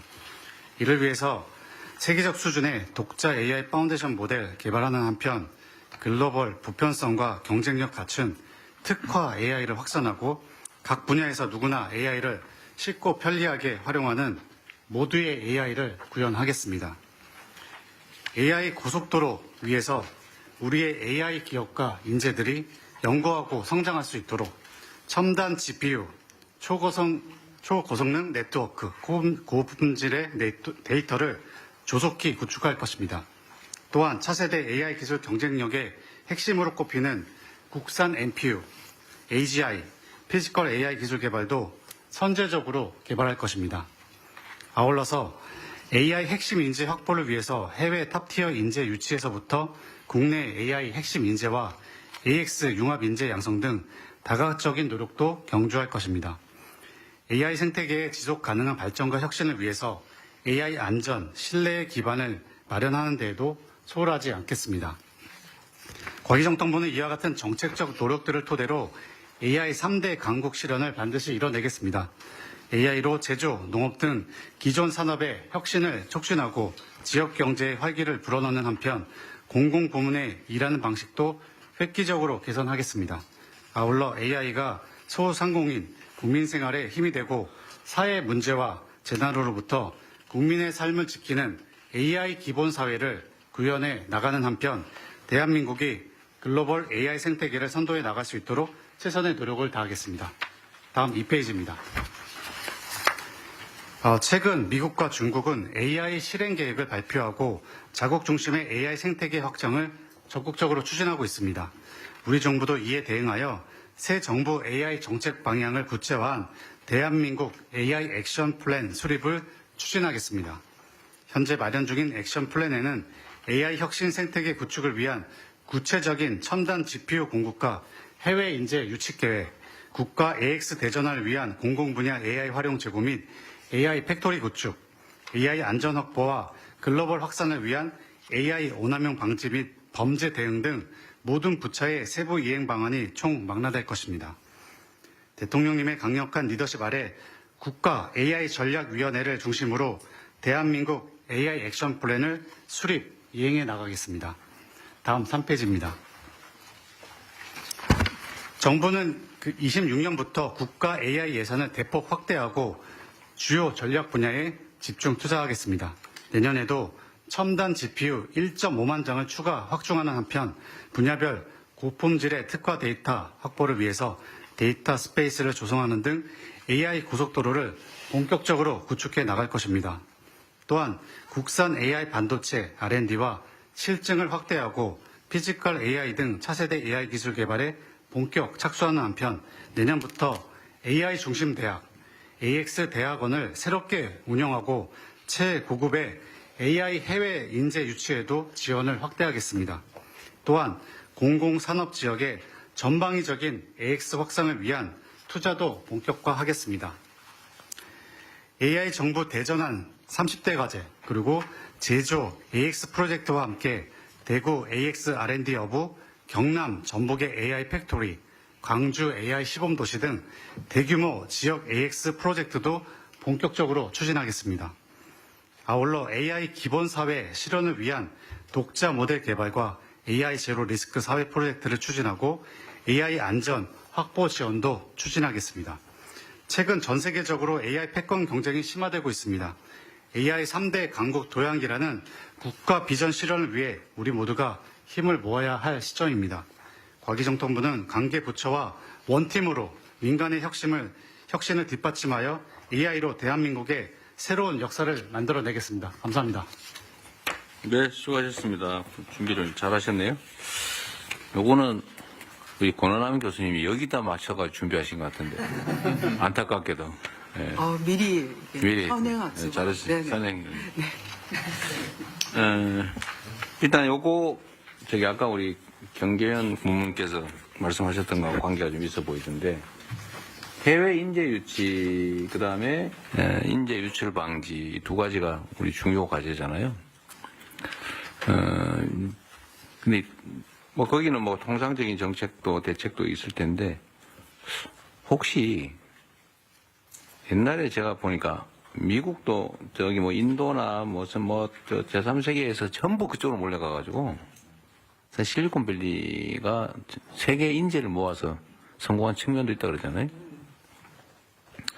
근데 지금도 그런 흐름은 변함이 없을 것 같고, 대한민국도 사실은 이제 세계적으로 보면 경제 여건은 모르겠지만 문화나 아니면 이런 선호도가 매우 높아져가지고요. 저 보니까 그걸 좀 활용해가지고 해외 인재들을 좀 유인을 해보는 게 어떨까 생각이 좀 들던데, 그거는 혹시 좀 실질적인 대책이 있나요? 그러니까 지금 이제 AI 국내에서 연구하다가 외국으로 나가는 친구들 중에 다는 아닌 일부는 이제 돈 문제도 있지만 그거보다도 어떤 친구들은 연구 여건이 안 된다. 그러니까 아까 GPU 15,000장 한다 그러는데 학교에서 뭔가 하려고 그러면 GPU 100장도 없었어요. 네, GPU는 우리가 왕창 확보하기로 했습니다. 그래서 이제 사람들이 연구할 수 있는 충분한 어떤 하드웨어 같은 것들이 포함되면 좋겠다는 얘기. 네. 그게 굉장히 중요한 것 같고요. 저는 이제 약간 발표 들으면서 좀 서버린 AI를 많이 얘기하잖아요. 네. 근데 과연 지금 우리가 서버린 AI를 거의 말씀하신 건 스크래치부터 만들어 간다고 했는데 이게 짧은 시일 내에 쓸만한 게 나올 수 있을까 약간 의문이 되거든요. 그러니까 이제 한문 쓸 때 세종대왕이 한글을 만들어서 되게 편하게 쓰게 만들었는데 지금 이제 글로벌 컴퍼니에서 LLM 같은 걸 편히 쓰고 있는데 워스트 케이스가 이제 만든 게 한문을 쓰게 만들면 안 되거든요. 근데 그럴 가능성은 전 되게 높다고 보거든요. 지금 짧은 기간 내에 과연 우리가 예를 들어서 오픈 AI에서 나온 솔루션만큼 그런 걸 만들 수 있을까?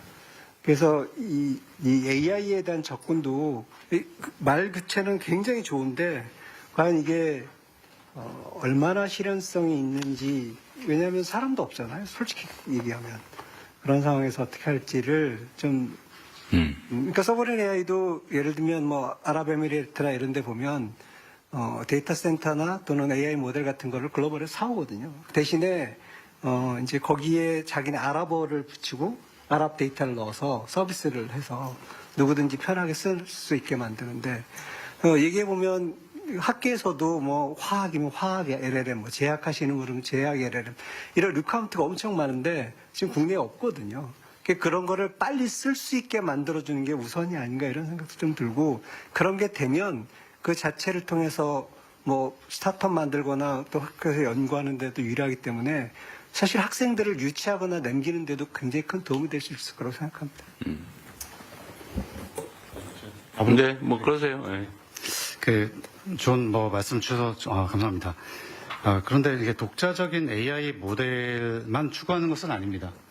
저희가 해외 협력을 통해서 필요한 어떤 서비스 영역에 빨리 진입할 부분들은 진입하고, 독자적인 어떤 AI 파운데이션 모델도 사실 필요한 부분들이 있습니다. 왜냐하면 저희가 이제 범용적인 AI 서비스를 사용하는 것뿐만 아니라 각 산업 분야 그리고 학계에서도 특화 분야의 어떤 AI 연구를 할 때 있어서 사실 이 파운데이션 모델에 대한 어떤 기본적인 구조, 데이터의 어떤 그 학습된 데이터를 이해하고 있지 않으면 그 목적에 맞게 파인튜닝이나 서비스 개발에 한계점이 있을 수밖에 없습니다. 그래서 독자적인 AI 파운데이션 모델도 필요한 것이고요. 그리고 이제 어떤 우리가 빨리 AI 확산을 위해서 좀 협업할 부분도 좀 있어야 될 것 같습니다. 그런 측면에서 동시에 어떤 투트랙 전략을 짜는 것이고, 사실 독자 AI 파운데이션 모델 측면에서도 한국이 이제는 어느 정도 경제권 안에, 경쟁력 안으로 들어왔습니다. 최근에 아티피셜 인텔리전스 그 리포트에 따르면은 저희가 그 11위권 그리고 15위권에 한국의 AI 모델이 올라갔습니다. 근데 그 이제 11위권이라고 말씀드렸는데 그 앞에 1위부터 10위까지가 다 미국, 중국입니다. 다른 나라 없습니다. 근데 대부분 이제 미국의 사실 많은 빅테크들, 중국의 이제 뭐 딥식이나 뭐 QM 모델들, 이제 그런데 다만 이제 우리 현장에서 얘기해 주시는 부분들이 나름의 어떤 노력을 통해서 여기까지 왔는데 컴퓨팅 인프라 이런 데이터가 조금 더 보완이 되면 우리도 글로벌 탑 수준에 도전을 하고 싶다. 그래서 그런 부분에서 우리가 좀 같이 공감대를 형성하고 만들어가고 있다. 이렇게 이해해 주시면 감사하겠습니다. 저도 짧게만 그 코멘트 드리면은 사실 지금 이제 시기가 예전에 90년대 한글과 컴퓨터, 이제 워드, 그 다음에 지금 또 네이버하고 구글, 그리고 이제 이제 오픈 AI하고 이제 우리 서버린 AI 얘기가 되는데 국가 안보적인 측면도 또 고려해 볼 필요도 있다고 생각합니다. 그래서 저는 이번에 서버린 AI를 국가적으로 예전에 사실 우리 70년대, 80년대 그 국가 주도의 성장이 가능했었거든요. 그래서 이번 AI 시대도 그렇게 한번 만들어갈 수 있지 않을까 이런 생각이 듭니다. 그렇게 해야죠. 네. 불가능한 일도 아니고. 네. 그리고 아울러서 하나만 더 아까 그 인력 말씀하셔가지고 저도 짧게만 말씀드리도록 하겠습니다. 얘기하셔도 돼요. 예. 네. 너무 스트레스를 주는 것 같아요. 전 뭐 출마할거나 필요한 말씀하시죠. 사실 앞서 변계현 고문님께서도 좋은 말씀 진짜 많이 해주셨는데 우리가 이제 외국에서 좋은 인력을 갖고 와야 되는 부분도 있고요. 특히 요즘 K-컬처, K-팝 이것 때문에 우리나라로 오려는 수요가 굉장히 많습니다. 그래서 특히 예전에는 제3국 중심으로 했었는데 요즘은 뭐 유럽이나 이제 미국에서도 이제 오려고 하는 친구들이 있기 때문에 다만 이제 지금 미국으로 예전에 인도 인력들이 많이 갔던 거는 인도 사람들 영어가 이제 수월해서 그랬던 거고 또 최근에 우리도 강점을 가질 수 있게 된 게 의외로 한국어를 좀 하는 외국인들이 늘고 있는 것도 있습니다. 그래서 뭐 이제 외국에서 우리나라로 유임하는 효과들은 자연적으로도 있고 또 R&D 쪽으로도 만들 수 있을 거라고 생각하는데 또 한쪽에서 걱정은 우리의 고급 인력이 나가고 있는 게 더 걱정입니다. 전 개인적으로. 사실 이런 면에서 저희 뒤쪽에 있었다고 생각했던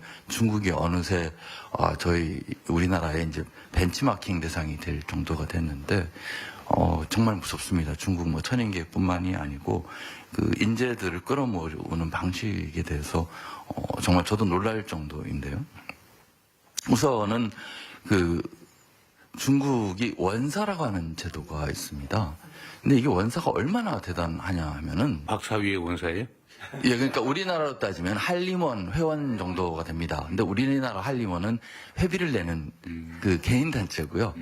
중국의 원사는 국가가 인정하는 과학자가 되는 겁니다. 이렇게 되면은 한번 원사가 되면은 예우가 학교 안에 2층짜리 집을 줘줍니다. 당신은 이제 평생도록 죽을 때까지 연구를 보장하겠습니다. 이런 얘기가 됩니다. 네, 뿐만 아니라 의전 서열에서도 시장 나옵니다. 전용차도 나옵니다. 그러니까 국가 R&D가 어떻게 보면 원사라고 하는 우리 스타 플레이어를 중심으로 구축이 될 수가 있는 거죠. 그리고 또 과학자들을 대우하는 방식도 많이 달라서 우리하고 그쪽 같은 경우에는 대학의 총장이나 부총장이 되려고 그러면은 네이처 사이언스급 논문이 있어야 된답니다. 우리는 그런 거 없지 않습니까, 사실. 그러니까 인재를 특히 과학기술 인재를 대하는 방식 자체가 다른 겁니다. 그래서 사실 저는 그 예전에 김대중 정부 때 국가과학자 프로그램까지가 괜찮은 게 있었습니다. 그 물론 이제 R&D 프로그램이었는데요. 개인 예우 프로그램으로 만들어도 괜찮지 않을까. 뭐 지난 그 예비 회의 때 이제 어느 분께서 말씀해주신 게 또 우리나라에서 한 500명 정도 해서 국가가 공인하는 국가과학자를 지정을 하고 본인 연봉 외에 인센티브로 1년에 국가에서 1억씩만 준다 그러면은 연예인들 누가 왜 하려고 그러겠습니까? 그 연예인 되기보다 과학자 되기가 사실 쉽거든요. 그런데도 불구하고 내가 봐도 그럴 것 같아요. 그래서 좋은 과학자가 되고 싶은 사실 제가 어렸을 때만 해도 제 꿈이 과학자였습니다. 그러게 올림픽에 금메달 따가 연금 받는 게 목표인데 그러니까요. 그리고 사실 대통령님께서도 어렸을 때 꿈이 혹시 대통령이셨어요? 전혀 아닙니다. 저희 어렸을 때는 물어보면 반은 과학자, 반은 대통령이었습니다. 그런 시대가 다시 됐으면 하는 바람입니다. 그리고 훌륭한 제안이신데, 이거는 정말 한번 검토해 볼 만하네요. 경력 프로그램으로 예산 규모도 크지 않고. 네, 통일 그 3호 안건을 하고 토론 시간을 확보해서 토론하면 어떨까요? 네. 제 3호 안건이 부처별 현장 수요자 중심의 2026년도 R&D 추진 전략 보고가 있습니다. 고가 R&D 규모가 가장 큰 5개 부처인 과학기술정보통신부, 산업통상자원부, 보건복지부, 중소벤처기업부, 방위사업청 순서로 보고를 해주실 텐데요. 네, 충분한 토론 시간 확보를 위해서 3분 내외로 시간을 엄수해 주시면 감사하겠습니다. 네, 첫 번째 순서로 배경훈 과학기술정보통신부 장관님 부탁드리겠습니다. 2026년 과학기술정보통신부 R&D 추진 전략 말씀드리겠습니다. 자료 아래 하단의 4페이지입니다. 현재 우리 과학기술과 연구자들이 여러 가지 위기에直면해 있습니다. 지난 정부의 R&D 예산 삭감으로 연구 생태계는 훼손되었고 우수한 인재들이 한국을 떠나고 있습니다. 어려운 경제 환경 속에서 민간 기업의 투자 여력은 감소하고 정부 R&D 생산성 또한 저조한 가운데 우리의 미래를 책임질 성장 동력 발굴이 시급한 상황입니다. 한편 AI 대전환 시대에서 현재의 연구개발 방식이 옳은가 이거에 대한 고민도 필요합니다. 이 같은 문제인식을 가지고 과기정통부는 3가지 추진 전략하에서 R&D를 추진하고자 합니다. 첫 번째, 지속 가능한 연구 생태계를 조성하겠습니다. 기초연구를 R&D 삭감 이전 수준으로 회복하고 우수한 연구자와 연구소 육성, 연구 시스템 혁신을 통해 경쟁력을 강화해 나가겠습니다. 과학기술 인재가 모여들고 성장할 수 있는 대한민국을 만들겠습니다. 청년 연구자들이 다른 걱정 없이 학업과 연구에 몰입할 수 있도록 지원하고 첨단 과학기술 일자리 창출과 함께 우수 해외 인재 유치 전략도 마련하겠습니다. 지역이 주도하는 지역 자율형 연구개발을 통해 지역이 주체가 되는 진짜 성장을 구현하고 출연연 PBS 제도를 폐지하여 국가대표 연구기관으로 육성하겠습니다. 세 번째 페이지입니다. 두 번째, 민간이 협업하여 넥스트 전략 기술을 개발하겠습니다. 국가 역량을 집중할 전략 기술 체계를 개편하고 민간 협업 K-문샷 프로젝트를 추진하겠습니다. 최고의 전문가 중심의 혁신적인 관리 방식을 통해서 첨단 바이오, 양자, 우주 등 새로운 미래 기술을 선점하고 반도체, 디스플레이 등 우리 관점 분야에서 초격차 역량을 강화하는 한편 미래 에너지, 첨단 소재 등 기반 기술도 확보하겠습니다. 네 번째 페이지입니다. 세 번째, AI와 과학기술 간 시너지를 창출하겠습니다. 과학기술 분야별 핵심 데이터와 노하우를 에이전트 AI로 개발하고 연구자들이 AI와 함께 연구하는 연구개발의 새로운 패러다임을 확산하겠습니다.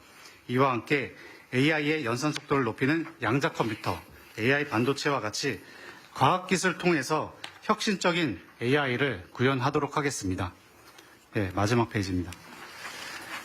R&D 투자와 연구자들의 도전이 초격차 과학기술과 기술 주도 성장으로 이뤄질 수 있도록 연구 현장과 정부가 힘을 모으도록 하겠습니다. 감사합니다. 네, 감사합니다. 두 번째로 문신학 산업통상자원부 차관님 부탁드립니다. 산업통상자원부 부드리겠습니다. 산업기술은 곧 경제이자 안보입니다. 제조 역량의 혁신 기술을 입힐 때 성장은 가속화됩니다. 조선과 반도체가 그 길을 보여줬습니다. 반면 석유화학과 철강은 구조적 전환기에 직면했습니다. 다음입니다. 산업 현장의 현실은 녹록지 않습니다. 최첨단 기술 경쟁은 더욱 치열해지고 압도적 기술을 가진 1등 기업이 시장을 독식합니다. 다음입니다. 글로벌 공급 과잉과 고부가 전환의 실패로 경쟁력을 잃고 있는 소재 산업과 그로 인한 지역 경제에 적극 대응해야 합니다. 다음입니다. 수도권과 비수도권, 대기업과 중소기업 간 격차도 여전합니다. 이는 다시 지역 기반을 약화시키고 저성장의 악순환을 만들고 있습니다. 다음입니다. 규제 장벽도 혁신과 성장의 걸림돌입니다. 기술에 강한 기업이라도 칸막이 규제 앞에서는 멈춰설 수밖에 없습니다. 다음입니다. 산업부는 진짜 성장을 위한 3대 전략을 추진하겠습니다. 압도적 기술력을 확보하고 모두의 혁신 성장을 견인하며 기술 개발에 그치지 않고 시장 진출까지 책임지겠습니다. 다음입니다. 반도체, 조선, 소부장 등 초격차 기술 주권을 굳건히 하고 제조, 피지컬 AI로 공정, 서비스, 제품을 혁신하겠습니다. 바이오, 기후테크 등 미래 성장 엔진도 적극 육성하겠습니다.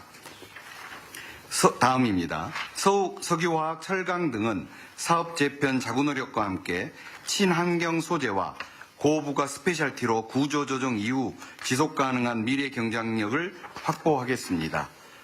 다음입니다. 기업과 지역이 고루 잘 사는 모두의 혁신 성장을 견인하겠습니다.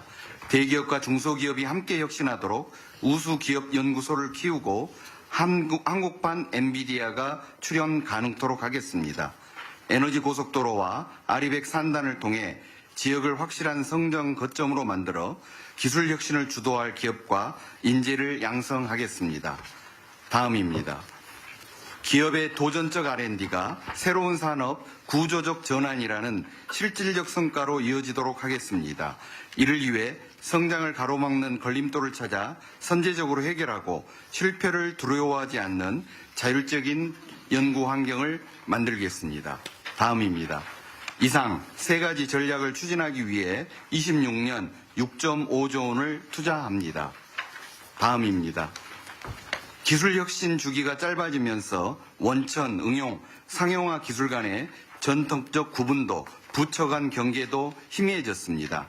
개발된 기술이 시장에 선보일 수 있도록 각 부처가 머리를 맞대 규제를 해소하고 실증과 보급에 함께 매진하겠습니다. 우리 사업, 우리 부라는 말 대신에 우리나라 차원에서 기업과 산업의 진짜 성장을 뒷받침하겠습니다. 이상 보고를 마칩니다. 네, 차관님 감사합니다. 세 번째로 정경 보건복지부 장관 조사 발표해 주시겠습니다. 2026년 보건복지부 R&D 추진 전략을 말씀드리겠습니다. 슬라이드 번호로 23번입니다. 보건의료 R&D 현 주소입니다. 보건의료 R&D는 감염병, 기후위기, 자살 등 보건위기로부터 국민 생명과 건강을 지키는 수단입니다.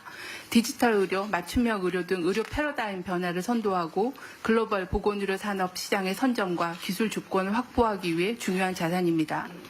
주요 성과로는 보건의료 기술 수준을 향상시켰으며 세계 3위의 의약품 파이프라인을 보유하고 있습니다.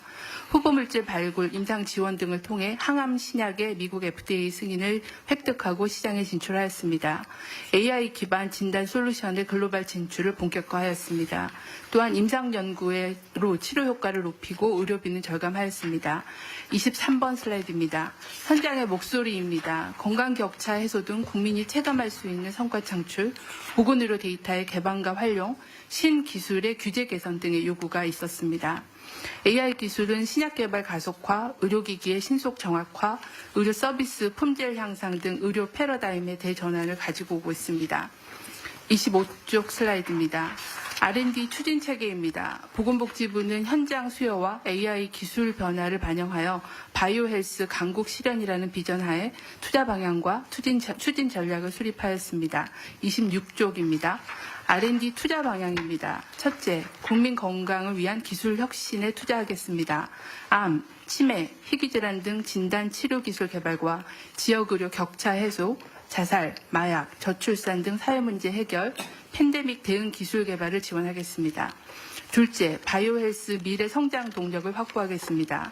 신약 유망 파이프라인을 확보하고 수술 로봇 등 혁신 의료기기 시장을 선점하겠습니다. 유전자, 세포 치료제 등 첨단 재생의료 기술 개발과 함께 항암 백신 등 초격차 기술 확보를 위한 도전적 연구에 투자하겠습니다. 27쪽입니다. 셋째, AI 기반으로 의료를 혁신하겠습니다. 높은 품질의 보건의료 데이터 구축을 통해 필수 의료, 신약 개발, 의료 현장을 변화시키고 이를 이끌 AI 융합 인재를 양성하겠습니다. 넷째, 의사과학자, 연구중심 병원, 중개임상 연구 인프라를 구축하여 의료 현장의 수요와 R&D 성과를 연계하겠습니다. 28쪽입니다. 3대 추진 전략입니다. 첫째, 현장 체감도가 높은 분야로 AI 신약 등 미래 유망 기술에 집중 투자하고 현장 수요 기반의 보건의료 R&D 로드맵을 수립하겠습니다. 둘째, 시장의 진입을 가속화하겠습니다. 사업화 전략에 따라 전 주기를 지원하고 병원 기반으로 연구 성과를 실증하고 우수 기술에 투자가 연계되도록 하겠습니다. 셋째, 걸림돌 없는 연구 생태계를 조성하겠습니다. 범부처 거버넌스를 통해 선제적으로 규제를 발굴하여 혁신하겠습니다. 보건의료 데이터를 안전하게 활용할 수 있는 환경을 만들겠습니다. 감사합니다. 네, 감사합니다. 네 번째로 한성숙 중소벤처기업부 장관님 발표 부탁드리겠습니다.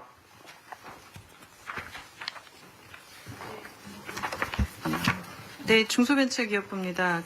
중소기업하고 벤처기업 스타트업은 R&D를 통해서 국가 경제에 기여해 왔습니다. 보시는 것처럼 최근 5년간 R&D를 통해서 발생한 매출이 22조 원, 고용을 17만 명의 경제적 기술적 성과를 거두고 AI, 바이오, 의료 분야에서도 세계 인류 상품을 다수 배출했습니다. 다음 페이지입니다. 그렇지만 2024년에 이례적인 R&D 감액으로 인해서 중소기업 현장은 상당히 혼선이 많았습니다. 특히 오늘 내일 걱정을 매일 심각하게 해야 되는 중소기업들의 말씀들이 굉장히 많았고 정부 정책에 대한 신뢰도가 떨어졌다는 말씀들이 많았습니다. 그래서 현장에서 직접 말씀을 듣고 그리고 어떻게 하면 R&D 지원 방식을 변경할 건지에 대해서 일단 3가지 정도 잡았습니다. 첫 번째는 현재는 기업이 제시한 목표 달성 가능성을 제시해서 심사를 하는데 중소기업의 경우는 자기들이 제시하는 목표가 적정한지 아닌지 혹은 기업 차원에서 보다 보니까 이런 부분에서 저희가 지원 대상을 좀 더 시장에서 어떤 방향을 제시해야 될지 중소기업 스타트업 같은 경우는 좀 정부가 끌고 가거나 혹은 전문가들이 끌어줘야 될 영역들이 있어 보입니다. 그래서 여기에 대한 보완이 좀 필요해 보이고요. 두 번째는 중소기업들이 스스로 연구개발을 할 수 없기 때문에 출연연에서 개발한 연구기술들이 무엇이 있는지를 좀 보고 이것을 거래하거나 하는 부분에 대한 부분이 필요해 봅니다. 아까 대통령 말씀하신 기술 거래 관련된 부분에서 중소기업은 훨씬 더 중요하다는 생각이 들고요. 그리고 그럼에도 불구하고 이제 기초연구들을 많이 하시는 부분들이 있다 보니 이 공공기술이 시장에 바로 들어가기에는 그리고 중소기업 같은 경우는 바로 시장에 상품을 낼 때 써야 하는데 여기에 대한 기술의 간극이 좀 있습니다. 그리고 신청 과정이 무척 어렵다는 이야기들은 모든 분야에 걸쳐서 나오고 있습니다. 그래서 이 부분을 좀 현장의 목소리를 담아서 중소벤처는 저희는 당장 살아가야 하는 시장에서 팔리는 기술들에 대한 지원을 집중하려고 합니다. 그래서 지금도 팁스라고 해서 민간 벤처 캐피탈들이 선정하면 저희가 매칭 펀드 하고 있는데요. 이 부분에 대해서 R&D 지원하는 방식을 좀 더 단계별로 창업, 성장, 글로벌일 때 어떻게 지원을 달리해야 되는지 규칙화하는 부분들 보고요. 그리고 어제 스타트업들한테 들은 얘기인데 본인들이 이제 저희가 심사를 해서 선정해서 떨어뜨렸는데 그 다음 해에 CES 혁신상 받았다고 합니다. 그러니까 심사위원들과 심사 방식에 대한 특히 스타트업들 같은 경우는 미래 기술을 지금 갖고 있고 처음 만들어내는 기술이 심사를 누가 했는데? 그건 전문위원들이 많으시니까 그래서 심사를 현장에 있는 사람들이 주축이 돼야 되는데 지금 현장에서 하시더라도 스타트업 기술은 아주 생전 처음 나오는 기술들이 많다 보니 여기에 대한 대한 심사를 어떤 기준으로 해야 될지는 상당한 고민인 것 같습니다. 그러네요. 네, 그래서 이 스타트업들 같은 경우는 저는 주의 깊게 봐야 하는 게 특히 기술 같은 경우는 세상에 처음 선보이는 것들의 상품을 많이 내고 있기 때문에 여기는 우리나라 국가의 R&D 기술이다라고 R&D 집단이라고 보셔도 되지 않을까 싶습니다. 두 번째는 힘들어 개발하셨는데 이게 시장에서 안 팔리면 사업화 지원 어떻게 할지에 대해서 기술성과 시장성을 도와드리는 작업들을 저희가 좀 전문가들을 넣어서 사업화에 필요한 자금이나 해외 인증에 대한 부분들도 도와드려야 될 것 같습니다. 마지막으로는 AI를 활용해서 지금 현재 그 K탑이라고 해서 AI가 그 수많은 이제 너무 지원 사업들이 많이 들어오다 보니 이걸 AI로 평가를 사전에 하는 작업들을 좀 개발해 왔습니다. 그래서 기술 신용 기술 보험에서 잘하고 있는 이 부분들을 좀 더 디벨롭을 해서 맞춤형 서비스를 좀 지원하려고 하고요. 그리고 또 하나는 중소기업들이 도대체 정부가 이야기하는 이 용어들이 너무 어려워서 잘 모르겠다고 하는 이 신청 과정에서 벌어지는 문제들 그리고 사업계획서에 개요를 쓰느라고 버리는 시간이 너무 좀 길다. 100페이지 정도 뭐 이런 부분들 내야 되는 거 이런 부분들은 좀 더 단순화할 예정입니다. 그리고 기술 거래 정보를 하나 모아서 중소기업이 필요로 하는 기술을 거래할 수 있는 기술거래 통합 포털을 지금 만들어져 있는데 이 부분은 이제부터 더 활성화시켜야 된다고 생각합니다. 올해 중기부는 그 역대 최대 규모의 R&D 예산을 편성하고 있습니다. 그래서 이 민간이 좀 참여해서 지금 하고 있는 팁스 부분을 좀 더 디벨롭을 하고요. 단위별로 그리고 집중적으로 투자해야 되는 R&D 영역에 대한 부분들 그리고 기술 사업화, 지역혁신 관련된 부분에서 대폭 증원할 예정입니다. 이런 정책적인 변화들이 일어나면 사업화 성공률도 높여서 저희가 갈 수 있을 거라고 봅니다. 그래서 중기부는 앞으로 조금 더 지금보다도 더 민간하고 손잡고 시장에서 호흡할 수 있는 시장 대응이 빠른 기업을 길러내는 것이 중소기업의 미래라고 생각하고 지원하겠습니다. 감사합니다. 네, 감사합니다. 네, 마지막으로 석종권 방위사업청장님 부탁드리겠습니다. 예, 방위사업청장입니다. 국방 R&D 추진 전략 보고 드리겠습니다. 목차는 보시는 바와 같습니다. 슬라이드 38쪽입니다. 과거 우리는 정부 주도하에 국방과학연구소와 소수 방산기업을 중심으로 국산 무기체계를 개발하는 데 집중해왔고 그 결과 우리는 많은 핵심 무기체계를 국내 개발하는 데 성공했습니다. 이를 통해서 국방력을 강화했고 국방과학기술 선진국 수준에 도약을 시켰으며 방산 수출과 국내 산업 활성화에 크게 기여하였습니다. 39쪽입니다. 그러나 세계는 국가 간의 전쟁이 끊임없이 발생하고 있고 전쟁의 양상은 하드웨어 중심의 무기체계에서 소프트웨어 및 첨단 기술 중심으로 변화하고 있으며 각국은 생존을 위해 첨단 기술 R&D에 집중하고 있습니다. 한편 국가와 국민의 관점에서는 국방 R&D가 국가 산업 발전 및 수출 증진에 기여할 수 있는 확장성을 요구하고 있으며 4차 산업혁명 기술을 국방에서 활용하기 위한 민간 참여의 확대가 절실한 상황입니다. 따라서 국방 R&D는 미래 전장을 주도하면서도 경제 활성화에 기여하는 국방 R&D 전략이 필요하다고 판단했습니다. 40쪽입니다. 이러한 시대적 상황에 부합하기 위하여 국가 안전보장과 경제발전을 견인할 수 있는 첨단 국방과학기술 확보라는 목표하에 국민을 지키는 강력한 R&D, 국민의 삶에 도움이 되는 든든한 R&D라는 두 가지 전략을 수립하였습니다.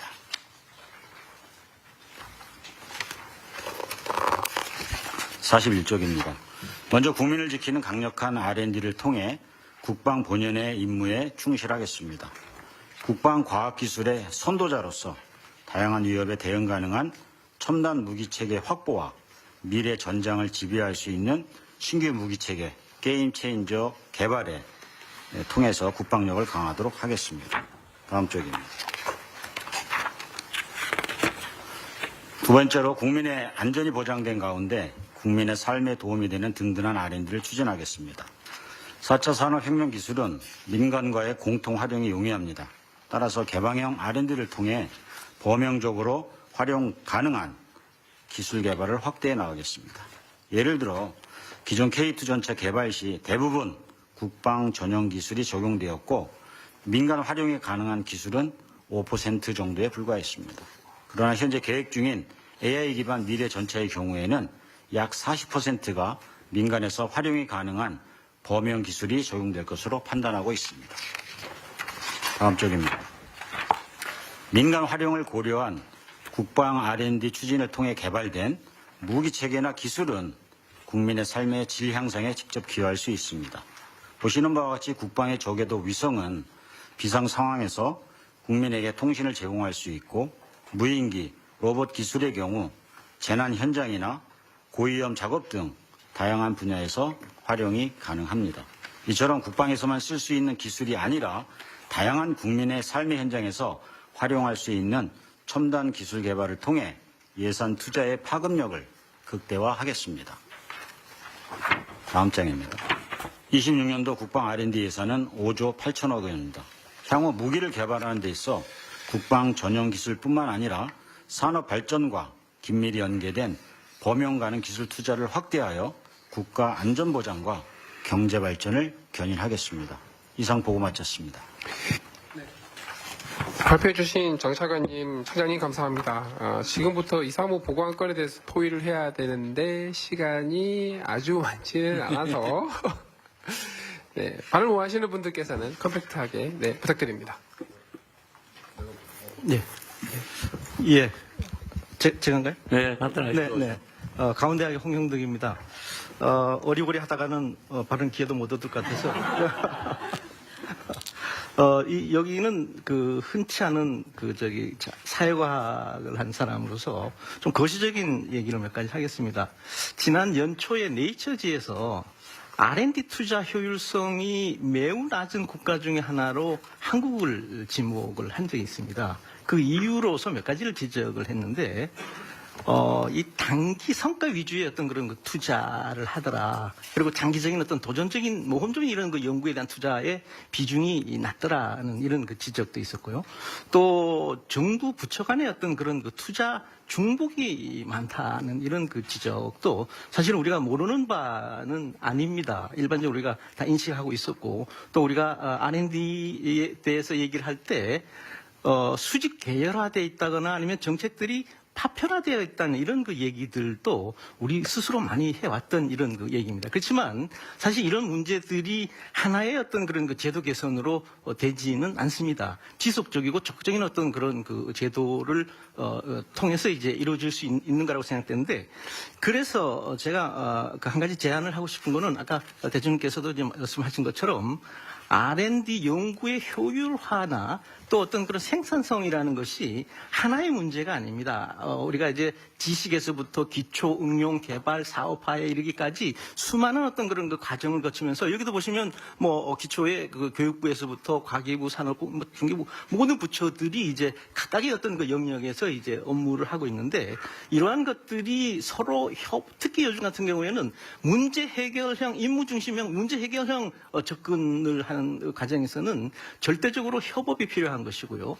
또 이러한 것들을 어떤 정책을 패키지화할 필요가 있다고 생각되는데, 이런 것들도 모르는 바는 아니지만 우리가 제도적으로 강력한 어떤 그런 패키지를 누군가에 설계를 하지 않으면 각 부처가 각각의 어떤 그런 일을 할 수밖에 없는 이런 구조를 우리가 많이 경험을 하게 되는데, 그래서 이 정책을 예를 들어서 어떤 문제에 대해서 연구 생산성에 관한 거라고 한다면 처음부터 끝까지의 어떤 그런 흐름을 두고서 정책을 패키지화하는 어떤 이런 과정도 누군가에 의해서 할 필요가 있다. 여기는 이제 가장 상위의 어떤 그런 논의를 하는 과정이기 때문에 여기서 논의하는 것이 가장 중요하리라고 생각되고요. 또 요즘 이런 복합적인 어떤 기술의 변화라든지 또 기술이 어떤 복합화 대형화되면서 policy 믹스에 대한 이런 논의도 우리 사회과학에서는 많이 합니다. 그래서 정책들이 하나의 정책이 아니라 정책을 혼합을 통해서 문제를 해결하는 이런 과정들이 필요하다는 거고요. 마지막으로 제가 한 말씀 더 드리고 싶은 거는 PBS 제도를 폐지하겠다고 하는 이런 부분에 대해서는 아마 이 과학기술계, 특히 이제 출연연에서는 가장 환호하고 가장 반기는 기대가 큰 그런 아마 우리 현 정부에서 추진하는 어떤 제도가 아닌가 이렇게 생각이 되는데, 다만 이런 제도가 단순히 제도 하나만 없애는 조치만 가지고 절대로 어떤 그런 성과를 얻을 수는 없다고 생각합니다. 이게 30년 이상 동안 지속적으로 이제 우리 사회 R&D를 하면서 익숙해 왔기 때문에 이 제도 뿐만 아니라 그 근본적인 어떤 그런 연구개발에 대한 어떤 그런 그 고민 또 문제 해결을 위한 종합적인 어떤 그런 그 정책 패키지를 가지고 접근을 하는 것이 필요하겠다는 이런 말씀을 드리고 싶습니다. 예, 이상입니다. 예, 저도 제가 대통령님 말씀 안 하시면 제가 좀 해도 되겠습니까? 하세요. 예. 사실 뭐 이렇게 지엽적인 얘기보다는 제가 오늘 이 자리에 오면서 굉장히 좀 어떻게 보면 평소하고 다른 마음가짐으로 집에 나왔습니다. 뭐 아무래도 저희는 과학기술인이다 보니까 해외에 나갈 일도 많고 그 해외 어떤 지금 미국이나 중국이나 정말 치열한 기술 패권 경쟁을 한가운데서 보고 있는 사람이거든요. 그래서 지금 오늘 이 대통령 직속 국가과학기술자문회의 위원으로서 정말 오랜만에 이 대통령을 모시고 각 부처 장관님들이 이렇게 R&D를 논하는 자리가 제가 드디어 제가 제 자문위원인 것 같다 하는 생각이 들고 그래서 이 말씀을 꼭 드리고 싶은 게 치열한 경쟁이 너무나 눈앞에서 펼쳐지고 있고요. 눈 뜨고 자고 나면 우리 경쟁자들은 우리 관련된 사람들은 우리를 제치고 앞서 나가는 게 머리가 쭈뼛쭈뼛할 정도입니다. 그래서 오늘 각 부처 장관님들께서 또 우리 혁신본부장님께서 내년 예산을 통해서 우리 그 R&D 생태계를 복원하고 우리 대한민국의 대통령이 모두 말씀하신 것처럼 자원도 없는 나라에서 머리 하나로 지금 우리가 선진국으로 올라왔는데 다시 한번 이런 자리에서 우리 모두 외람되고 죄송한 말씀입니다만 정말 비상한 각오로 임해야 우리 후손들에게 떳떳할 수 있고 우리가 이 시대를 책임지는 사람으로서 우리가 나중에 그래도 우리도 역할을 했다 할 수 있을 것 같다 하는 말씀을 제가 좀 비장하고로 말씀을 드리고요. 오늘 굉장히 반가운 얘기가 뭐 예산 증액보다도 실제적으로 이렇게 증액된 예산이 어떻게 효율적으로 사용되고 그것이 어떻게 보면 국가 발전과 경제 성장과 나아가서 우리 국민 모두의 성장으로 연결되는가 하는 점에서 굉장히 고무적인 일이라고 생각합니다. 특히 아까 제가 이제 말씀드리려고 했는데 우리 교수님 먼저 말씀드렸는데 이 좀 많은 아젠다에 가려져 있지만 이 PBS 폐지라는 것이 우리 새 정부의 굉장히 공식적인 입장으로 천명이 된 상황에서 이것은 굉장히 정말 박수치고 환호할 일입니다. 이게 30년 동안 지속이 되어 와서 적어도 출연연에 지금 아까도 보면은 예산 30조 중에 44조를 쓰고 있는 출연연, 특히 국가 지식의 허브로 작용해야 될 출연연이 파편화된 연구, 말씀하셨듯이 그냥 효율만 목표만 달성하는 연구에 매몰되다 보니까 코리아 R&D 패러독스라든가 아니면 우리가 정말 기술 패권 경쟁에서 뒤지는 이런 현실을 낳은 거거든요. 그래서 저는 이번 기회에 이 PBS 폐지에 대해서 아까 교수님도 말씀하셨지만 정말 후속 대책이 잘 정교하게 디자인이 돼가지고 정말 이번 계기로 정말 진짜 R&D 성장을 이끌어내는 국가 R&D 그리고 나아가서 젊은 세대들이 R&D 쪽으로 들어오고 또 국가적으로도 R&D 하는 분들이 존경받는 그런 사회가 되기를 바랍니다. 그런 면에서 아까 우리가 대통령께서도 그 과학자의 사기를 높이는 동인 중에서 뭐 인센티브, 금전적인 보상도 많이 있었지만요.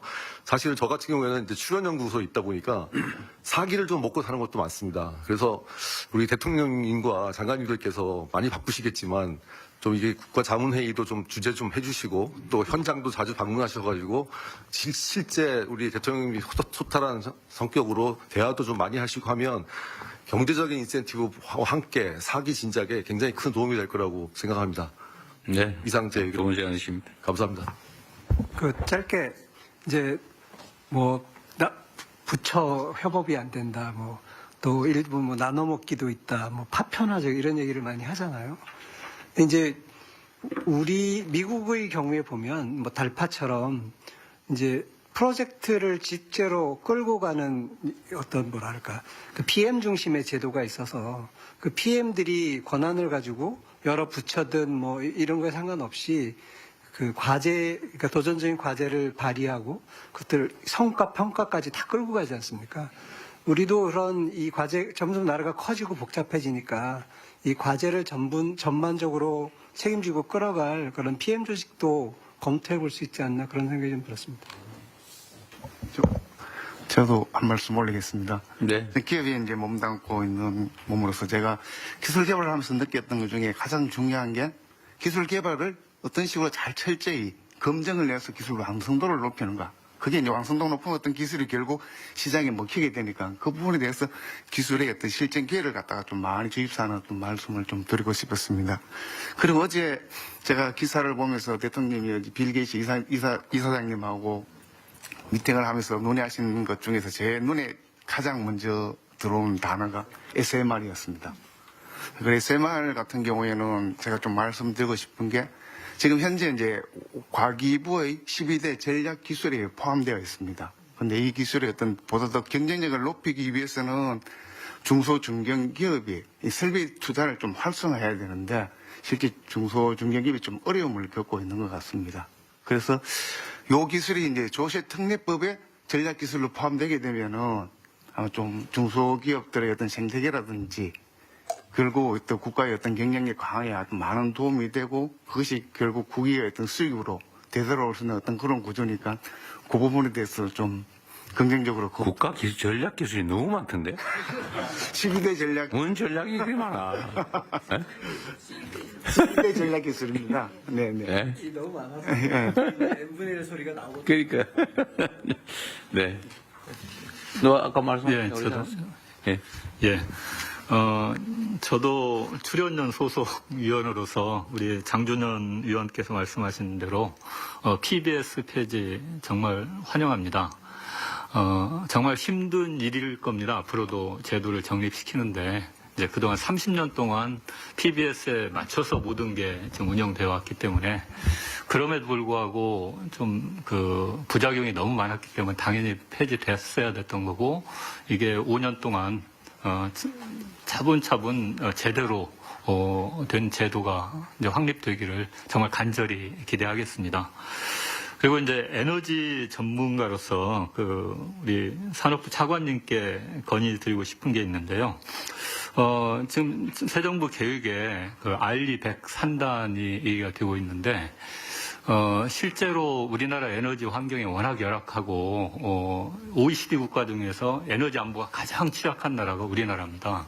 그래서 이제 어떤 재생에너지가 중요하고 함에도 불구하고 그것만으로 모든 게 해결될 수 있는 거 아니기 때문에 이걸 어떤 탄소 중립 스마트 시티라는 개념으로 정부에서 시범 사업을 한번 해봤으면 좋겠다 하는 생각을 합니다. 거기에는 재생에너지, SMR, 그다음에 배터리, 수소, 그리고 지능형 전력망, 또 이제 데이터 센터 등 지금 새로 에너지를 많이 이제 소비하는 그런 산업체, 그리고 이제 에너지 관련된 산업단지, 거기에다 배후 도시까지 포함된 그런 스마트 시티가 반드시 필요하고 그게 점점 소멸돼가는 지방을 살리는데도 큰 도움이 될 거라고 생각을 합니다. 근데 이게 개념은 여러 가지 조금씩 다른 개념들이 많이 나와 있는데 어떤 게 가장 좋다고 말하기가 어렵고 그래서 이건 지방 공모 사업으로 적어도 처음에 한두 개 정도 해보면서 좀 성공하는 그 길을 찾아서 이걸 확대시키면 좋겠다는 생각이 들어서 건의드리겠습니다. 네. 저도 한 말씀. 아이고. 알겠습니다. 여기 구석에 한 번씩 하고 여기 너무 어리버리하다가 그냥 소외돼가지고요. 네. 장표를 보고 설명을 드리겠습니다. 아까 처음 주신 거 7조개예요. 이제 재생에너지 중심의 에너지 대동맥 구축 설계하셨는데 지금 이제 재생에너지 좌측 그림 보면은 이제 초고효율 태양전지, 풍력 나와 있는데요.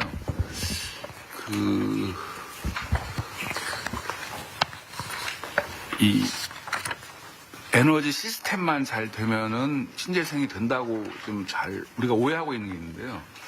제가 지금 비유를 해서 말씀을 드리자면은 우리가 이제 어렸을 때 우리나라는 이제 지하자원 빈국이라는 얘기를 많이 들었잖아요. 제가 보니까는 기후자원도 빈국입니다. 기후자원도. 이게 무슨 말씀이냐면은 재생에너지는 기후 예측이 안 되면요. 문제가 있는 거거든요. 그러니까 재생에너지 자체가 중요한 게 물하고 햇볕하고 바람이잖아요. 다 기후지 않습니까? 예를 들어서 지금 혹자는 우리나라 서남 해안에 풍력을 얼마나 깔면은 다 40% 해결한다고 하는데 기후가 어떻게 될지 모릅니다. 지금 아마 제가 듣기로 이제 기후 에너지부를 신설하신다고 했는데 그때 기후는 이제 뭐 기후 위기 대응의 차원에서 이제 기후를 생각하시는 것 같은데 그게 아니라 기후를 예측해야 우리가 신재생 에너지를 제대로 할 수 있다. 그 말씀을 제가 지금 드리고 원래는 제가 이제 기관장이니까 PBS 말씀을 드려야 되는데 그건 뭐 워낙 좋게 다 말씀하셔갖고 그건 빼고 요 기후에 대해서 좀 제가 제 의견을 드립니다. 예, 감사합니다. 의무방어전은 안 하셔도 됩니다. 네. 네, 혹시 뭐 꼭 해야 되겠다는 분이 있어요? 제가 조금만 뭐 저기하고 이은경 교수님은 한 번씩만 얘기를 하고 마치면 될 것 같아요. 정말 좋은 말씀을 많이 해주셔서 제가 사실은 뭐 별로 발언 드릴 게 없었을 수 있는데요. 아까 인센티브 제도를 계속 말씀하셨는데 그게 이제 어떤 기술이 대박 기술로 성공을 했을 때 그거에 대한 보상을 어떻게 나눌 것이냐에 대한 고민을 많이 하셨는데 제가 이제 대학에서 저는 사실 애들을 빨리 꼬셔들여서 이공계에서 육성을 해야 되는 과정에 있을 때 고민해 보면은 그게 그렇게 큰 인센티브가 되지가 못합니다. 왜냐하면 여기 경고문님이 계시긴 하지만 삼성전자에 들어오는 직원들이 모두가 내가 경고문님까지 올라가겠다고 생각하는 사람도 있고 그렇지 않은 사람들도 있기 때문에 제가 보기에는 학생들이 달란트가 학생들이라고 표현할 수는 그렇습니다만 젊은 친구들이 특히 젊은 친구들의 달란트가 다르기 때문에 처음에 진입하는 경우 그다음에 그걸 연구를 꾸준히 해서 성과를 만들어내는 경우 그리고 그거를 사업화해서 이득을 창출하는 경우에 사람의 종류가 좀 다른 것 같아요. 같을 수도 있고 다를 수도 있고. 그게 아까 대통령께서 말씀하신 기술 거래 같은 걸하고 역시 관련이 있다고 생각을 합니다. 그래서 인센티브의 설계에서 단계별 인센티브 진입했을 때, 즉 중간 엑시트가 유리하게 인센티브를 어떻게 설계할 거에 대한 고민을 좀 해주셨으면 하는 게 제가 이제 바람이 있습니다. 중간에 엑시트를 하더라도 좋을 수 있다라는. 그리고 그 연장선상에 이제 외국 사람을 데려오는 거에서 저희가 굉장히 어려웠던 점 중에 하나가 이 친구들이 돈만의 문제는 아니었던 것 같아요. 자기의 커리어 패스에서 이것이 내가 성장할 수 있는 사다리가 되느냐를 봤을 때 여기가 데드엔드가 되는 경우가 굉장히 많거든요. 그래서 외국을 나가는 걸 너무 그렇게 겁내하시지는 마시고 특히 젊고 어린 친구들이 외국 나가는 거는 투자라고 생각할 수 있는 면이 있다는 거 하나 있고 아까 중기 벤처부 장관님 말씀에서 또 똑같은 거예요. 사실 이게 그런 면에서 저희가 지금 민간 역량이 너무나 커져 있기 때문에 사실은 관의 역량, 공무원님도 굉장히 똑똑하지만 사실은 너무 제한된 지식을 갖고 있어서 민간의 전문 지식을 가져오지 않으면 연구 과제가 산으로 가거나 배분 과정에서 이렇게 열심히 우리가 진행시켜놓은 과정이 배분 과정에서 산으로 갈 수가 있는데 그 전문가들의 참여를 어떻게 끌어들일 것이냐. 그 인센티브도 굉장히 중요합니다. 예를 들어서 아까 심사 과정에서 약간 어이없는 그런 심사 과정을 말씀하셨지만 그분 심사료 아마 20만 원 받으셨을 거거든요. 그러니까 20만 원어치만 심사를 하고 가신 겁니다. 좀 죄송한 말씀이지만. 그러니까 그거를 어떻게 전문가들의 가치를 지불하면서 평가 과정에 아니면 기획 과정에 불러드릴 것이냐를 관해서 좀 고민을 해주셔야 되지 않겠나. 이 정도 말씀드리고 싶습니다. 네, 그 점은 정말 중요한 지적 같네요. 전문가들을 활용을 하면서 너무 박하게 해서 진짜 전문가들 안 하고 싶게 만드는 것도 있습니다. 그건 보상 체계는 좀 현실화할 필요는 있을 것 같아요. 저도 짧게만 말씀드리겠습니다. 그 PBS 제도가 폐지가 돼서 사실은 대학에 있는 연구자들의 경우에 과거에는 그 출연연에 계시는 분들하고 과제를 수주하기 위한 일종의 경쟁 같은 것들이 좀 있었거든요. 기초 분야 특히. 근데 그런 게 없어져서 좋은 점이 있는데 대신에 이제 그게 없어지는 대신에 새로 그 임무 중심의 대형 과제를 기획해가지고 출연연에서 이제 하시게 되면 제 생각에는 그런 것들에 대학의 연구자들이 좀 같이 참여를 해서 그 조금 현장성 있는 연구에 참여할 수 있는 기회도 되고 학생들도 또 현장과 연계된 연구를 좀 더 할 수 있는 그 일반적인 산학 연구랑 또 좀 다르기 때문에 그런 길이 좀 열렸으면 좋겠다 하는 게 하나고요. 그다음에 또 하나는 그 미국의 그 과학연구재단을 보면 사회과학이 과학으로 분류돼서 그 지원 분야에 들어가 있습니다. 근데 우리나라는 이게 굉장히 엄격하게 인문사회 따로 그 이공계 과학기술 따로 이렇게 돼 있는데 오늘 말씀하신 여러 가지 그 신기술들의 경우에 과거에는 기술 속도가 좀 느렸기 때문에 기술이 개발되고 나서 그것이 갖는 뭐 문제라든지 사회의 변화라든지 또는 뭐 그것의 전망이라든지 이런 것들이 이제 뒤따라가면서 연구했었는데 지금은 속도도 빠르고 굉장히 빨리빨리 전환이 되고 있기 때문에 그게 같은 속도로 진행이 되는 게 좀 필요해 보이고 따라서 이런 과학기술과 관련된 어떤 사회과학 입장에서 연구, 이를테면 경제적인 파급 효과나 사회적인 파급 효과나 이런 것들이 같이 연구될 수 있는 그 어떤 연구 지원 제도가 있으면 좋겠다 생각합니다.